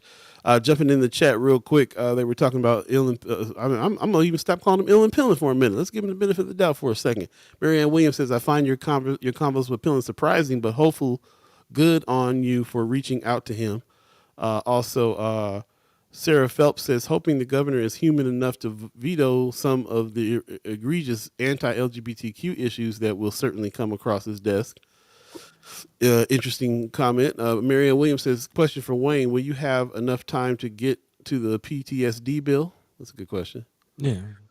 I'm working on that right now. I talked to the speaker. The issue is back to the money. I have a $25 million ask for a pilot program. I got a HHS committee is going through looking for some cash funds. We are sitting on unprecedented amount of cash in each agency. The governor at this time doesn't want to spend it because they're looking at an economic downturn, possibly in the next year and a half. So they want to use that as kind of a float. But yeah, we're going. I don't care if it's 5 million. I think once we start the pilot program, it's going to prove itself that across this state, children are dealing with violence, and it's just repeating the cycle. Yeah, man. So that's next for you. Is you're going to keep pushing that? Any of the bills between the two of you that we need to be keeping our eye on and helping support some kind of way? What's next? Man, it's so much stuff down here. I don't know. Right now, Senator McKinney and I are leading we'll call it the second budget bill, where that's what we meet with the governor about. So basically, we finding all the the senators who are getting left out of the budget, and we putting our own budget bill together, and we're trying to bring a coalition saying if we stand strong, that's enough votes to stop the budget. So that's why we've been meeting with the governor. We gave him our pitch. It's a $900 million ask. We probably got to bring it down to $400 to $500 million, but we are putting it together. And what's interesting is back to the ally conversation we keep having. You know, we're going across the aisle, because if we can pull five Republicans, that's enough to stop any budget. You know, all the Dems got to do is just hold the line. And so we got a pretty diverse everything from Creighton. Senator Linehan has a bill trying to get Creighton some money. They're trying to redo their softball complex and add an additional field to help the College World Series. They got commitments from the college softball associations for bringing basically the college softball World Series to Omaha. So there's some economic things, and so normally she probably wouldn't be with us on a budget bill like this, but she wants to make sure that budget's in there, so she's with us on that. And so we got a 4-H camp for $15 million in Western Nebraska. I don't do 4-H. A lot of kids in North Omaha don't. But if we can hold the line with Senator Jacobson, then we got a chance to move our packages through as far as additional funding. Okay. Well, man, hopefully we can maybe get some programming or something in them softball camps, because we have talked about Creighton, kind of creeping into North Omaha. So if there's going to be some agreements going on, maybe we can. There goes another one. I think you guys should reach out to Father Fredrickson. As a matter of fact, I'll tell his lobbyists today, put him in contact with you, Paul, because I think there's a genuine. How do I say this, McKinney, without pissing off people? There is a genuine concern about what we can do for North Omaha. The issue is, and Paul, we had this conversation. Doing things in North Omaha is like playing chess with 5 different people on 5 different boards, and you're trying to make the same move, and you're like, I can't. Like, it's just we got too many divisions, and so most people outside of our community are scared to step foot in it because they feel like they might align with the wrong person.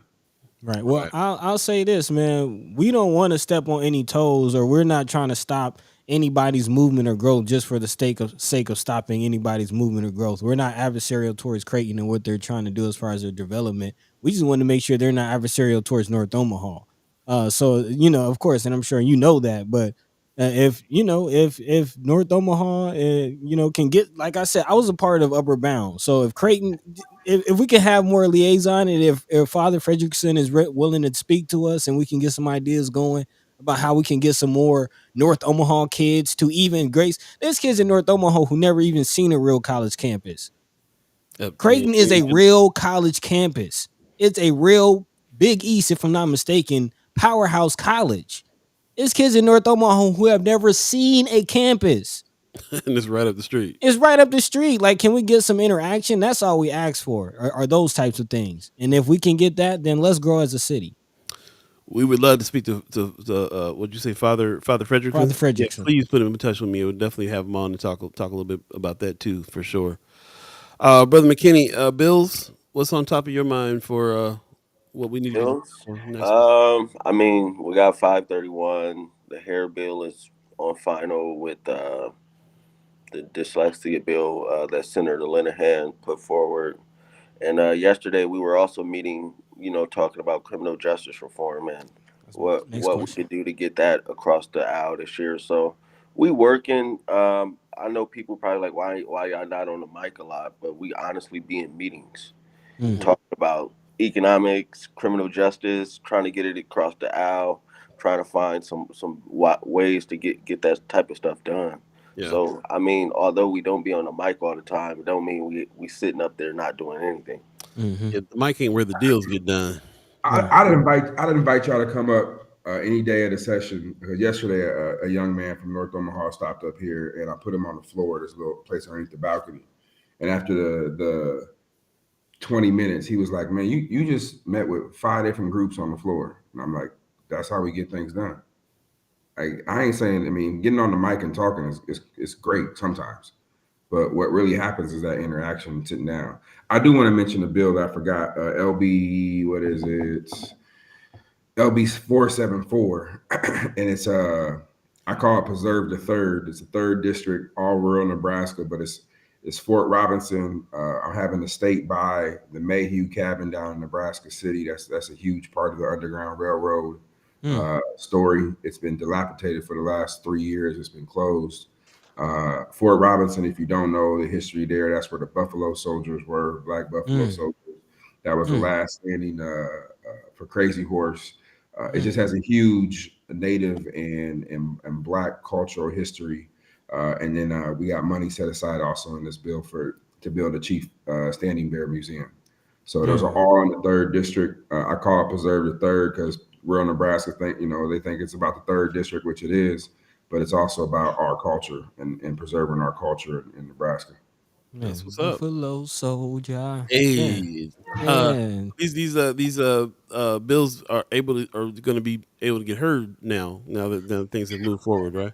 What we're doing is we're stacking bills. So like this budget bill is going to be a part of 531. So we'll stack about 4 or 5 bills on that, including Chief Standing Bear bill.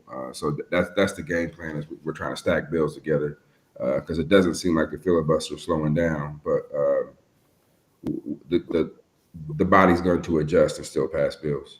Okay. About how much time is left in the session? Today's day 62, so 90 minus 62. I ain't good at math, so we got 18 days. 28. 28 days left. Yep. It's coming. It's moving fast. It's moving fast. Less than a month or about a month. Yeah. Well, like I said, I appreciate you keeping us abreast on that. I do want to come up before this session is over. I'm gonna make arrangements to definitely make sure that I show up on the floor and really see what's going on. I got an imaginary scenario in my head about how it looks and what's going on, so I need to go get that straight. see what it's really all about. So anyway, I don't even go too far on that. But it is Friday, man, and we always have you guys on Friday, and we always get to talking about the stuff that is important, of course. But I also want to spend a little time, man, just like what's happening this weekend. What are you guys doing? How are you going to relax? Are you going to relax this weekend? Let's get off the legislative floor for a minute and just talk about life. What's the outlet, man? What's the fun that y'all trying to have? Where does the release come from? Or are you just working all through the weekend like me? Nah, when I get done today, well, I'm gonna leave. I'll probably leave early, pick up my daughter. We're going skating later, so do that. Okay. That's what's up. Chill out. So Yeah, you got birthday things to do. Yeah. I'm probably gonna go. I might go camp. I was gonna go camping tonight, but it's severe weather, and but you ain't gonna read about me dying from a tent tipping over. So I don't know, man. The one thing I tell people, man, is just take a walk. Yeah, man. I try to walk 3 miles a day now. It's about an hour of my time. I put on some headphones, man, and if you ain't ever watched the sun come up, there's a little spot across the river over there, and just north of Crescent that you can go. It's a little park over there. You can watch the sun come up, man. Just get back to nature. Historically, African Americans and Africans were at one with nature, and I think part of what distressed that, at least for me, is when I started focusing on this damn phone and technology, and all of that's great, but you got to unplug and just, man, take a walk. Hey, they say I just read last night. They say if you get up and watch the sunset, it even helps your sleep later on that night for you to watch the sun come up. So it puts you in a certain rhythm. So I'm with that. And you talking about walking, man? That's Buddy's thing right there, man. When we was out in Napa last year. I tried to call him. He had gotten up and walked, and this brother walked. Remember, you walked like to the next town or something. Like you walked so far. I was like, he said, yeah. Sometimes I just gotta get up and go walking, bro. Yeah. Sometimes you gotta get up and go, man. I can't sit. Yeah, definitely. I could just sit in a hotel room, man, looking at TV for too long, man. You got to get up, and that's what I urge people, all the time. Explore. Especially living down here in Georgia. So it's a beautiful landscape. A lot of very, very mountainous. I've been up, Stone Mountain a couple times. So I actually did catch wind that Omaha, the kind of the Midwest region, is supposed to get like another burst. I know you said it was like 90 the other day. It's supposed to rain, but then it's supposed to bounce back up and kind of heat back up in the next couple of days or so. So yeah, it'd be a good time to get out there and explore some nature, man. That's what's up, man. One last thing before we let you guys get out of here. Have you guys heard anything about this Fed now situation? Because we are talking about it. I ain't I ain't heard too much, but it's looking crazy. I saw something that said dude got killed by another like tech executive. That's crazy. Oh yeah, buddy, we forgot to talk about that. Yeah, I did hear that they captured the dude who again the Yeah. CEO or founder of Cash App was found stabbed outside of the headquarters, and now they found the culprit who did it. And you're saying it's another tech dude? That he knew they was yeah, he knew the dude that did it. It was another guy in the tech industry. I don't know about all the killing parts, but I do know that we've been doing this whole follow the money situation and looking and seeing what's going on with that. There was a lot of rumors out there about the crypto that the Fed was putting together was going to Well, replace the dollar and all kinds of craziness. yeah, it's a lot of crazy stuff because you see China and Russia are only trading their currency together, Mm-hmm. and China has a whole like digital currency already established. So Mm-hmm. it's a lot of crazy stuff happening. Yeah. Well, we'll be trying to follow. You heard anything, by the way? No, I'm just saying, tell your loved ones you love them, man. This is a weird world right now, and you know, don't hold grudges. Every day is a new day. So if you're mad at somebody today, man, before you go to sleep, make it right. There you go. Straight up, bro. I call it live alive with one another. Not let's not live virtually with one another. Let's live alive with one another. Man. And do it every day. So, right on, man. Appreciate you guys. Any last words you guys want to leave us with? Any thoughts? Any directions? Man, this week we just got to step back. That's all, man. I'm serious. We got to unplug, spend some time with some people you care about, you love, and just step back. I know last week I was like, man, today is not going to be a doom and gloom like it was last week. We was all talking and Man. I was like, today cannot be that day because it's a beautiful day out. We got an opportunity to do something positive for our community. Let's focus on that. Yeah. 531 is moving ahead. Looks like we could get some other things across the board. As always, we appreciate and thank you, gentlemen. And yeah. Yeah, brother. How about you, Brother McKinney? Any last words for us? No, just he said it all. Take a break to step back and just enjoy life. I think a Yeah. lot of times we get caught up in the mix and what's going on, and we forget to live. And before you know it, we in a space that we shouldn't be in because we decided not to live. So I would tell you, like, take some time for yourself, because at the end of the day, it's only gonna be you in that casket. So enjoy life. Word up. With that, we'll leave it right there, man. Appreciate you fellas for sure. Anything fun happening this weekend, be sure to hit me up. I'm kind of looking to go out and find something to get into. So we'll see what's happening. Just for that reason, just to be able. You gonna be around? You go, man. Maybe I'm gonna tell Father Frederickson or the governor. Let's go to grown folks or something, and Bro, sip on something. I'm down for that action all day long, bro. All day. I live over here in Benson, so I be down to Jake's hanging all the time. So, whatever you want to do, let me know. I'm trying to get out. See, governor got security with him. That's the issue. I ain't trying to. People walking in with guns in North Omaha just don't sit right. You gotta be careful. Yeah. That's very true. But anytime the Gov wants to have a drink, call Paul B for real. Man. I'm definitely down to chop it up with him. All right, y'all. Everybody's thanking y'all in the chat, man, and we want to thank you too very much so. So Appreciate y'all. appreciate you. You guys have a good one. We'll see you soon. Peace. Peace.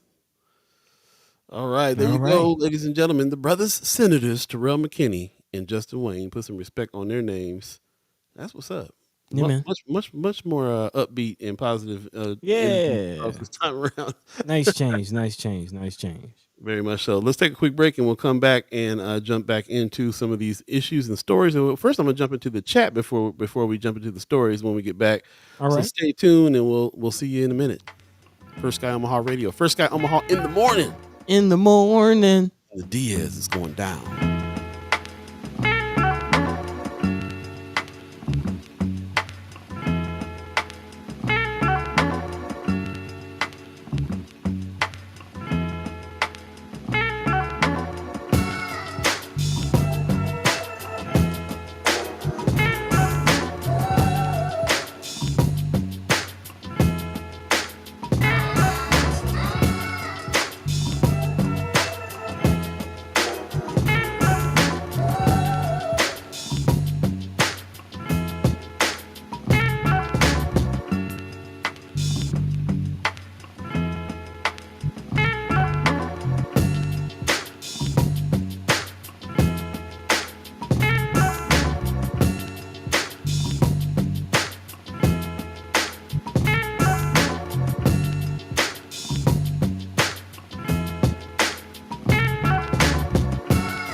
Welcome back, welcome back, welcome back, welcome back. You're listening to First Sky Omaha Radio. First Sky Omaha in the morning. In the morning. All Beeee, Buddi3 Da Gawd, chat chimers, ghost listeners, radio listeners. Really appreciate everybody that's joined us in the talks today with the brother senators. It's always a good time. How you feeling over there, buddy? You good? I'm good, man. I'm all right. How's Ramadan going for you? Actually, it's going well. It's going well. Just about 5 more days or so left. So yeah. Any revelations, epiphanies happening with the fast? Yeah. There's been some revelations. Just small perspective things. A lot of introspection. Some dietary changes. Yeah. I'm with that. I'm looking forward to that. I'm looking forward to doing some of that myself. I've been reading about it, getting into it. I've been doing pretty good actually for the past couple of days, and then I went to a Chinese restaurant yesterday, and that whole mentality of I gotta clean my plate kicked in, and it was like that was just too much. Why did I do that to myself? So it's a work in progress. Definitely, and that's kind of the big thing for me is strengthening self-discipline. Strengthening self-discipline, my resolve.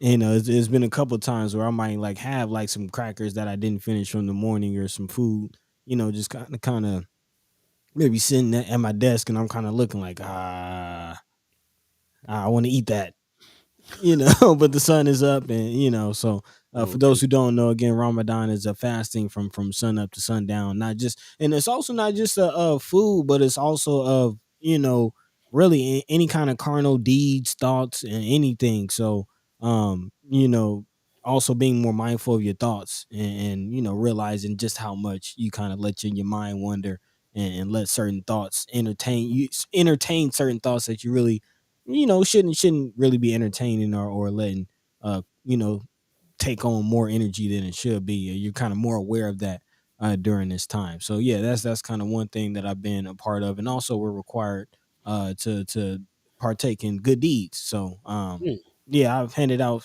several plates and just trying to be generous, man.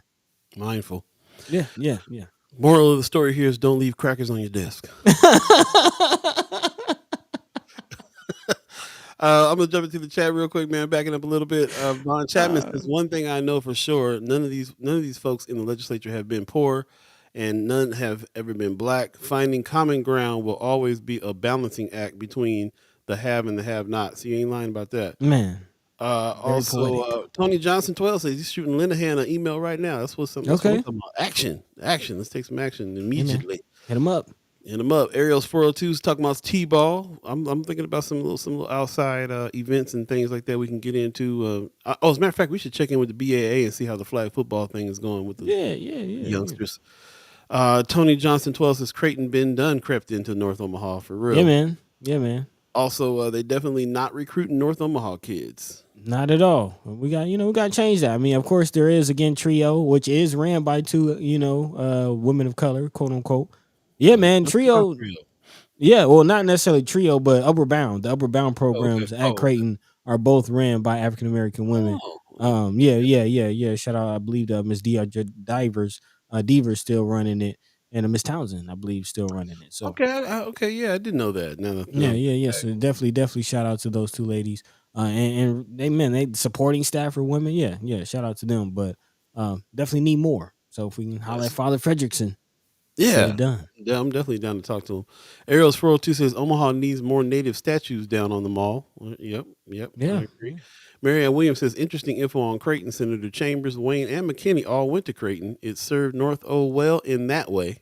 I think my grandfather went to Creighton as well. I got to double check on that. My mom went to Creighton. Is that right? That's what's up. I mean, I technically went to Creighton as well. Through Upward Bound?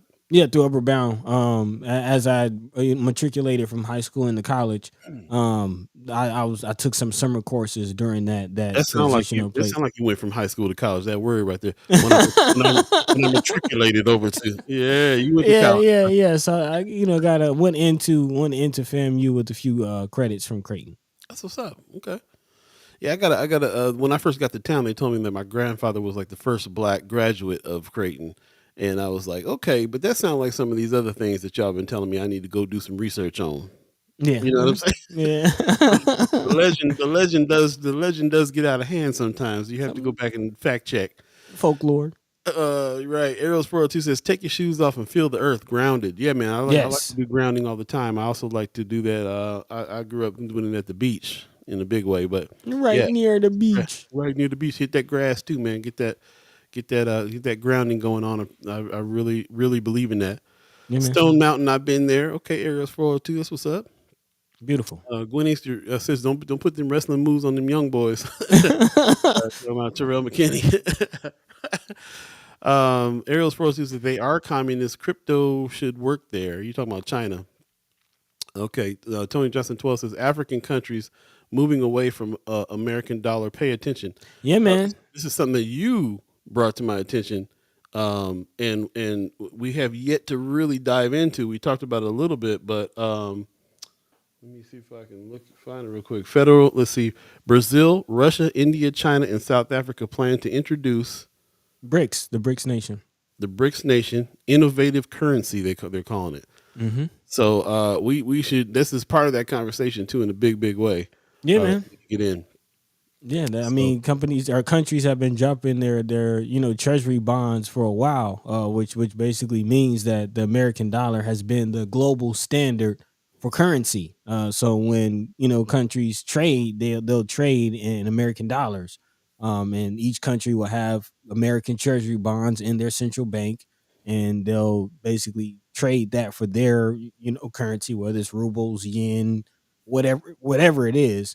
That's what has been working. But over the last over a decade or so, those countries have been dumping those treasury bonds, selling them back to the United States, or just really sending them back to the United States, which has shifted the balance of the economic balance on the globe, and that's now we're seeing these efforts come together.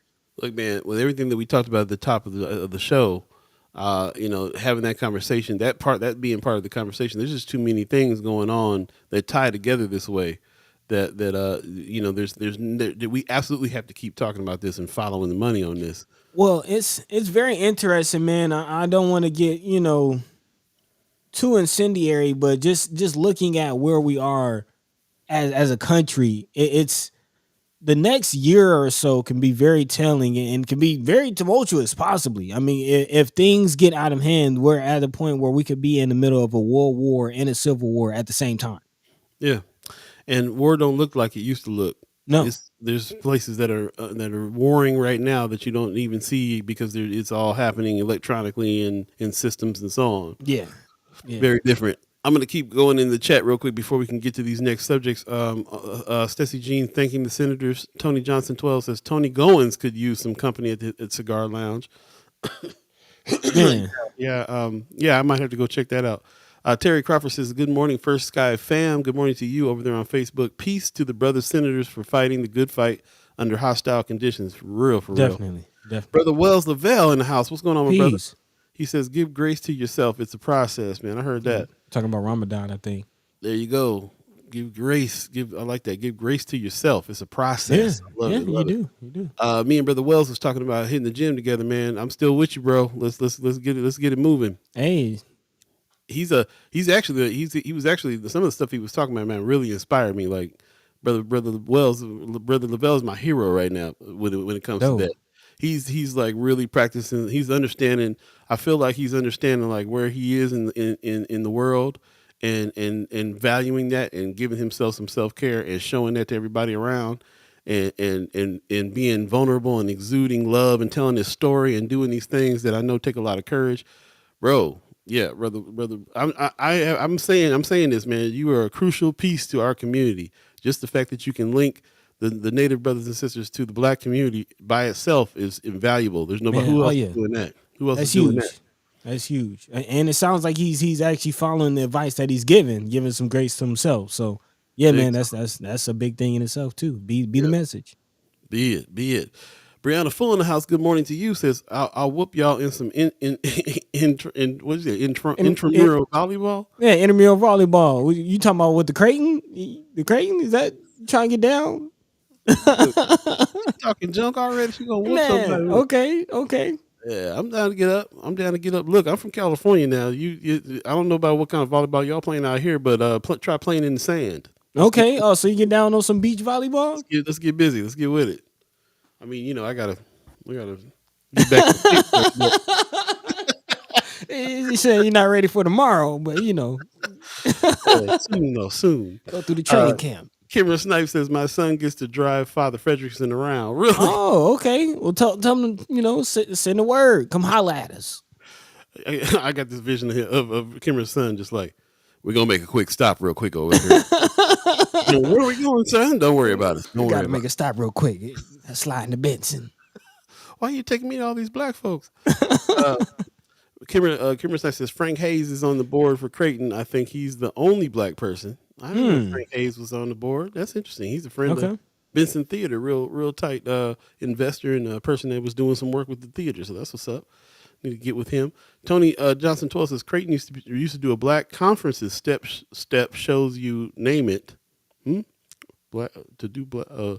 You said you should do black conferences, step shows, you name it. Oh, okay, got it. Yeah, put some commas in there, man. back run on sentence. This run on sentence ran on. Back in the day, there was a black guy in admissions helping North Omaha get full rides. Niece and nephew both got Gates scholarships. Wow. Actually, yeah, I know some Gates scholars that I believe went to either UNO or Creighton. That live in the Omaha area, raising children, just doing the thing. It would seem that they would be more of that with what just went down with the Highlander coming up, because there's a Creighton office there. A lot of Creighton students come down and chill at Hardy Coffee right there. It seems like I thought there was going to be more integration and more reaching out and more whatever going on because of the fact that they were integrating right there on 30th. And maybe there is, and we just ain't seeing it. I don't know. What do y'all think? Let me know, because it seems like a little bit more closed off than it did when I first got in town. I don't know. Well, we could talk to Precious. Of course, her daughter goes to Creighton, so I mean, there's that. I would like to know.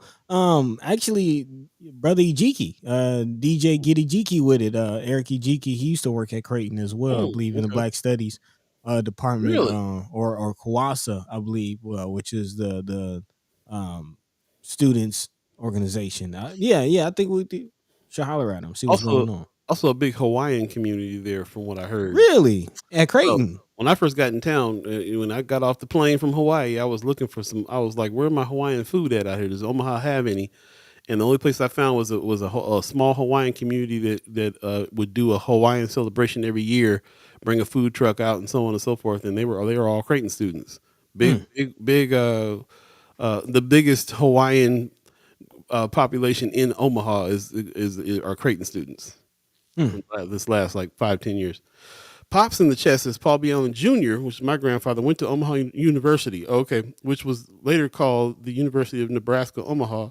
What I understand is that he was the first black man to graduate from marketing there. See, that's what I'm saying. You see how stories. More familial history. Paul Jr. Was the first black person to graduate from Creighton, and really is something else. But I appreciate the information, Dad.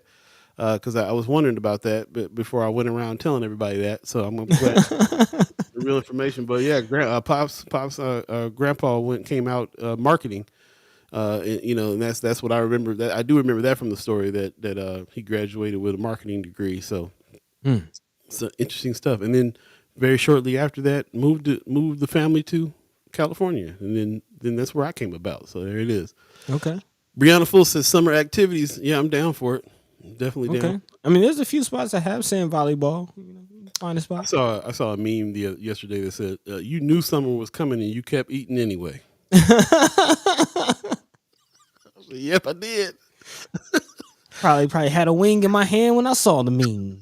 I was like, I feel attacked. Marianne Williams says, I love sand volleyball. Yeah, the only place that I know you can play volleyball in the sand over here is over there in front of O'Leaver's. Yeah, there's a few other spots, but really? One of them. Yeah, there's a few other, a couple spots off of 90th, like 90th and Maple. Yeah, I don't go that high up. We'll see. Yeah. We'll see. Marianne Wayne says my daughter is at Creighton and feels like a fish out of water sometimes. Oh man. Yeah, that's rough. Brianna Full says, I think he will. I think he still works there. Tamika Johnson, when I first moved to Omaha in '98, I was told Creighton was one of the best places to work due to their education reimbursement benefit. Yeah, yeah. If you're like if you work there, then yeah, that's definitely a sweet situation. Even if you're like a janitor, kitchen worker, regardless. If you work at Creighton, then I believe your children can go there for free.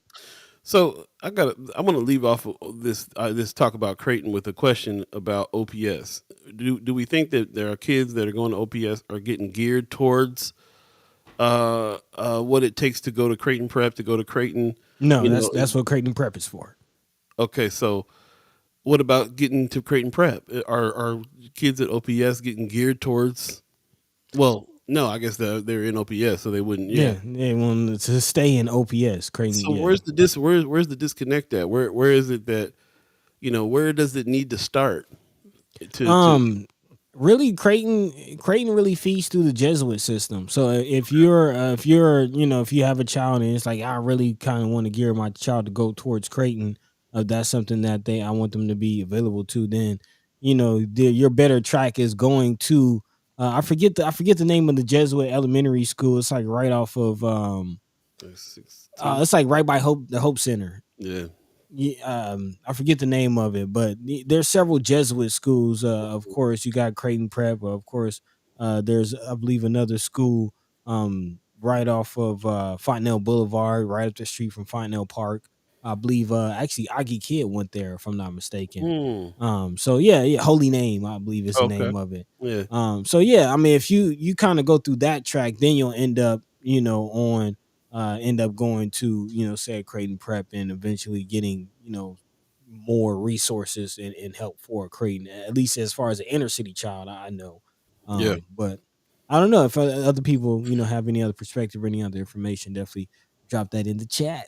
Word up. Marianne Williams says, glad but surprised to hear there's a Pacific Islander community at Creighton. I'll have to ask about that. My people, that's what's up. Hey. Aloha. We gotta find out what's going on. Ariel's 402 says Winchester's on queue between 60th and 72nd Streets. Great food and volleyball. Mayor Sanchez, right. I know you knew where all the good time outdoor fun places are. The mayor. Miss Brianna Full says with the new Pathways program, there is a program for law prep now. Can't remember what high school offers it. I want to say Northwest. Interesting. Okay, I think so. I know Benson has a health program. So again, Creighton, UNO, those programs have definitely big health programs. So there you go. Name I haven't seen in a minute, brother. In Omar Valentine hey. in the chat. What's going on, my brother? We apologize for not getting with you sooner. But we're just getting some things together now and be ready to talk again soon. He says he's talking to Tony Johnson. That was me doing the enrollment and the Gates Millennial Scholarship Program. Whoa. Okay, there you go. Marianne Williams says the voucher bill advanced yesterday could mean scholarships for Creighton Prep if folks want to go. Yeah, that voucher bill, we didn't get to talk about that yet. Might be something that we need to get into maybe coming Monday. Brother Valentine says things changed when I had others like John Pierce, Ricardo Ariza, and Tammy Buffalo Head left all around the same time. Okay, so you had some allies and some folks in there, and they all left, and things changed. Interesting. Area 402 says my uncle was a custodial engineer, janitor. His kids were eligible for free reduced tuition. Yeah. Wow. Okay, so if you work at Creighton, and they got a great program for you to be able to. For you to get your school paid and go. Interesting. And it's right up the street. There got to be jobs being posted all the time. That might be an end for a lot of folks. I mean, Creighton, again, having spent time at Creighton through Upward Bound, I keep saying it, Upward Bound, man. It's a great organization, a great program, especially if you want to at least get your child interested in college. As I said, there's many youth in North Omaha who don't know what it feels like, what it looks like, what it smells like to grace a college campus. And Creighton is a real college with a real campus. And it's a beautiful campus that's well kept. A lot of Creighton is Creighton. A lot of money over there, yeah. A lot of money. It's a national, it's one of the ones. You know what I mean? It's any university you think of, and I've been to many of them through Upward Bound, Creighton is right there. and it's right up the street. So Upward Bound is a good program to get your children interested and even thinking that college is a possibility. There you And go. it's right up the street. So That's yeah. what's up, man. I love to hear that. If I have my way, it's gonna be Terrell McKinney, Justin Wayne, Paul B, Father Frederickson, and the mayor and the governor walk into a bar and have a drink and talk. Man, that's the start of a crazy joke. Right. And I hope it won't be. I hope it won't be a joke. Hopefully it won't. Hopefully it won't. One more question. One more before we get to the lightning round here. Lucia Rodriguez. Good morning to you. Hey. Buenos dias. She says Omar Valentine was my admin counselor. Tammy offered workshops for Gates, and Ricardo offered migrant farm worker journeys when I went there. It's interesting. We got the people in the chat that headed up the program, and then people who benefited from the program, all in the same chat. Brother Valentine says my team set some records in first generation underrepresented minorities trio participants enrollments from 2003 to 2013. Almost broke the bank with scholarships. Actually, brother Omar Valentine, you might have been a part of me going to Upward Bound. Again, Upward Bound is a trio program, so I was one of those trio participants. Actually, during that time between 2003 2013, I was there between 2007 and 2011. So yeah, thank Interesting you. stuff, man. And I just realized something else too, Brother Valentine. You're a ghost listener now, ain't you? Yeah. You came on. You heard Creighton and chimed on in. Yeah, gotcha. Got you. Got him. 8:51 right now. If you believe in the concept of time, buddy, you want to jump into a little lightning round here. We had a few more things we wanted to talk about today that we're going to have to postpone till Monday, but let's talk about what they are real quick, if you don't mind.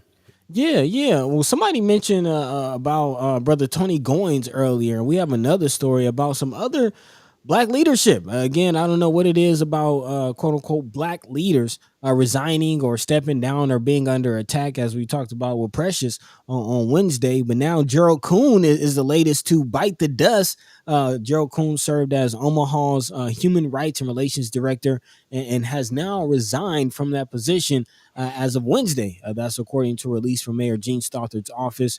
Kuhn was named to the position back in January of this year, so he did not serve for a very long time at all. According to Stothard's office, there is an interim director that would be named, and the city will start the process of hiring a permanent replacement. But before taking the position, Kuhn was the department's assistant director for 5 years under Franklin Thompson. So now Franklin Thompson and both Gerald Kuhn are gone. Two brothers who basically been run through that position over some time. And again, yet another quote unquote Black leader biting the dust. So yeah, we're definitely looking at what's going on with those situations. And of course, we had. I'm sorry to interrupt. We had Brother Kuhn on when he was going to move into that position. We also had Brother Franklin on as well. So, yeah, I would love to have Brother, and he's a friend of Sky Omaha for sure. I'd love to have him on and ask him straight. Just talk straight about the situation when he's ready. Yeah, so there's no report on to why he left, so it would definitely be beautiful to speak, to hear it from him and give him the platform to be able to kind of speak his piece, as you mentioned. And again, I just wanted to mention also just the position that he left. That's something that we should look out for. Again, this is the Human Rights and Relations Director. So we've already, seen some city departments, if you will, talking about the Omaha Police, the Fire Department, and not to mention the Mayor's office as well, with some of her questions about diversity coming out. And now the Human Rights and Relations Director steps down. Very peculiar timing. So we'll definitely see who she appoints to replace that position. Mm-hmm. Yep. In other news, as Paul has mentioned, we are working with some partners, I believe Metro, to look at what's going on with recidivism and jail and prison outreach programs or in-reach programs, as the case of this Housing Matters article. Again, how jail and prison in-reach programs improve housing outcomes and reduce recidivism.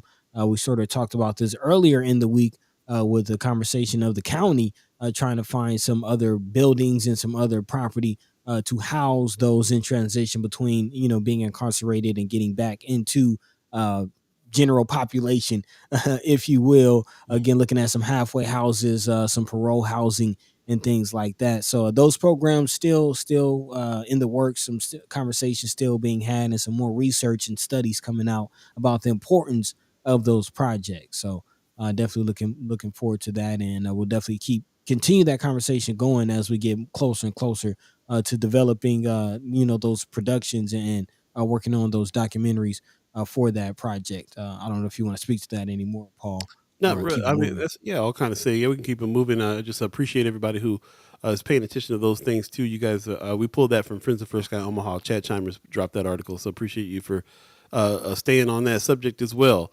And that everything that we do in those efforts also support the senators who are trying to find some reform and some help there when it comes to our prison population. So shout out. Yeah, definitely. Big shout out. And to wrap up our lightning round again, abortion. We've been kind of talking about it throughout the show. Again, the senators laid the landscape for us about how tense things were exactly on the legislative floor. Of course, they maintained quiet, but there was still a lot said between senators and a very, very tense situation as the issue of abortion and LGBTQ rights, made its way throughout the floor, and particularly abortion.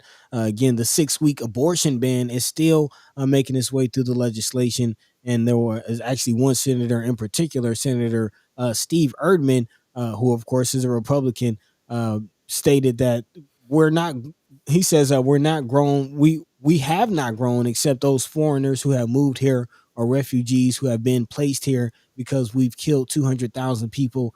These are people we killed, basically, again, referring to the number of abortions that have happened over time. And this goes back to something that, even back when Michelle was having her soapbox moments that we talked about with the dwindling numbers of quote unquote white people and the issues they're having with reproduction. I mean, we were saying it as if we had to read between the lines on stuff, and these cats are coming on out with it And now. saying it, yeah, we're not reproducing. You will not replace us. We're going to figure out how to stay with our numbers. We have not grown. Listen to this man's statement. Nebraska has not grown except for these foreigners and refugee people. Yeah. So and if we had not aborted 200,000 babies, then we would have grown. And White the population state would have grown. and the statement also had 10, a few elements of they're taking the jobs as well. Again, he mentioned that those 200,000 babies that have been killed due to abortion aren't workers or aren't they're Workers. yeah. So What's the senator's name again? Erdman, in which we have a chat chimer, Angela Montalvo, which is a new name I don't think we've seen, says Erdman is my senator. He's an embarrassment. He's been hearing from me about this. So already, it's nice to know we have some constituents in the chat that's directly affected. That's interesting. And that they're speaking up. Good job. I've heard him say some things. I've heard him say some things before that I actually cut out some clips of some craziness that he said, and that dude. There you go. Marianne Williams says 200,000 is a made up number. Well, regardless, that's what's being stated and put forth on the floor by some elected officials. And again, very, very tense situation. And we bring this up because, again, drawing parallels, I'm glad to hear that Pillen might not be as close to DeSantis as we might have originally thought, because juxtapose that, again, Nebraska and Florida having the same issue. Florida, actually, Ron DeSantis just last night quietly signed a 6-week abortion ban into law after that bill passed through Florida's legislature. Again, Governor Ron DeSantis quietly signed last night, again, a 6-week ban in Florida. DeSantis said as far as back as last month that he would sign the measure shepherded by the GOP-dominated legislature, even as most public polling indicates a ban on abortions of 6 weeks of pregnancy is unpopular in both political parties. So, insane. Again, a lot of moves happening in Florida.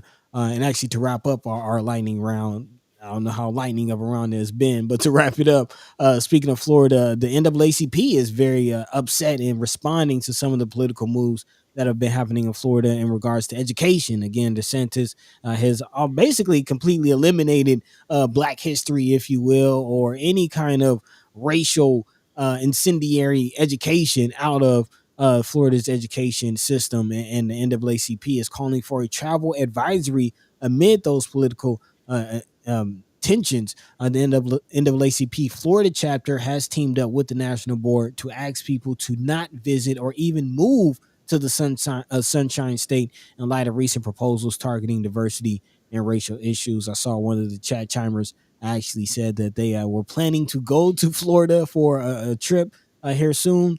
You might want to change that. You might want to think twice, as Check everybody check said. the new green book. Yeah, man. Yeah, man. So, Um, that's what's going on.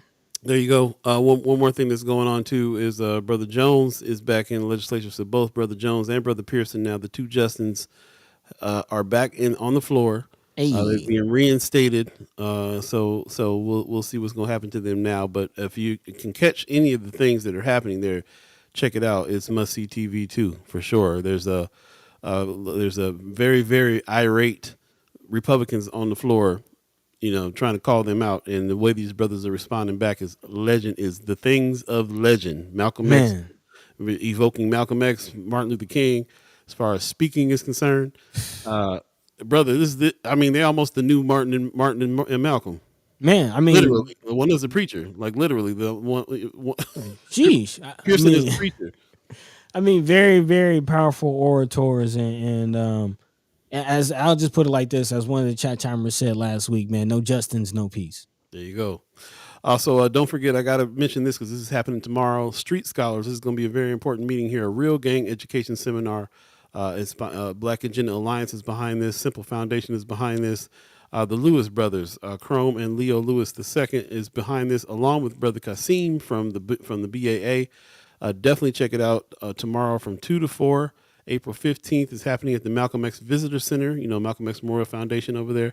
So there's going to be some people, real people that are feet on the ground, boots on the ground, working with the kids, and working with the kids like no other entities and nonprofit organizations can do, because they are also ex-gangbangers, ex-victims, and can talk directly to the youth and give them the real. And you got to definitely check it out. So really appreciate if you would try to do your best to make it and show some support with their, again, Street Scholars tomorrow from 2 to 4 at the Malcolm X Visitor Center.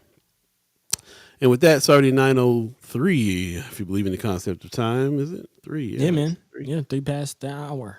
There it is. One more thing, man. Get your tickets, man. Miss Erica felt the only one that got her tickets so far. Man, yeah. George Clinton, bro. You guys don't cheat yourself. Treat yourself. You got some time. It's September 17th, but yeah, get it early. Let's go funking around, because I believe this is gonna be the last year that George Clinton's gonna tour. So definitely check it out. Steelhouse. He's been doing a lot of media lately, so. Yep. Writing of the memoirs and things. Anyway, let's get out of here, buddy. You got some words for the people? Man, big shout out to the Senators, as always, the dynamic duo, the powerful, the incomparable Senators, Justin Wayne and Terrell McKinney, for taking some time to speak with us out of their busy schedule. We definitely thank them, appreciate them. Seen some new names in the chat today, so definitely welcome to all the first-time listeners, last-time listeners. We love you. We thank you all the same. All the Ghost listeners, we appreciate you as well, man. And we appreciate everybody who's supporting us and joining us in this experience, on this endeavor. And looking forward to continuing to keep doing the thing, man. Moving forward, getting some more clarity on this, and kind of getting, closer and closer to getting our marching orders. So we definitely appreciate everybody for adding to this, and wouldn't be the same without you. So without further ado, catch the same time, same place. Take care of yourselves this weekend. As Senator Wayne said, get out there and get some fresh air. Take yourself for a walk. Smell the breeze, man. Smell some flowers. Yeah, man. Catch the sunrise too. So with that, take care of yourselves. Catch the same time, same place. And Paul B, take it away. In the chat over here on YouTube, Angela is saying that she used to work with Justin Pearson's brother, Keyshawn. Amazing peoples. There you go. 1-2 degrees of separation there. So I love it, man. Been inspiration for a whole generation, bro. I'm gonna tell you that right now. They're the new Malcolm and Martin on the real. So pay attention to what them brothers is talking about, what they're saying. They're in the middle of the fight right now. So shout out to them. Shout out to our senator, our dynamic duo in the middle of the fight right now. Senator Justin Wayne, put some respect on his name. Senator Terrell McKinney, put some respect on his name in the fight. Really appreciate them coming in. I learn so much every time they come every week, so really appreciate them very, very much. And I appreciate all of you for jumping into the chat and having great questions and comments and everything else in order to really enhance this couple hours that we get to speak here with you. So thank you so much for that. I want to give thanks to the Omaha tribe elders for allowing us to be on this land and speak while we're here. Thanks to our elders for allowing us to speak before them. And thanks to you, the chat chimers, allowing us to speak with you on very important subjects that have to do with us and our community and how to better our lives and pay attention to our finances and pay attention to our health.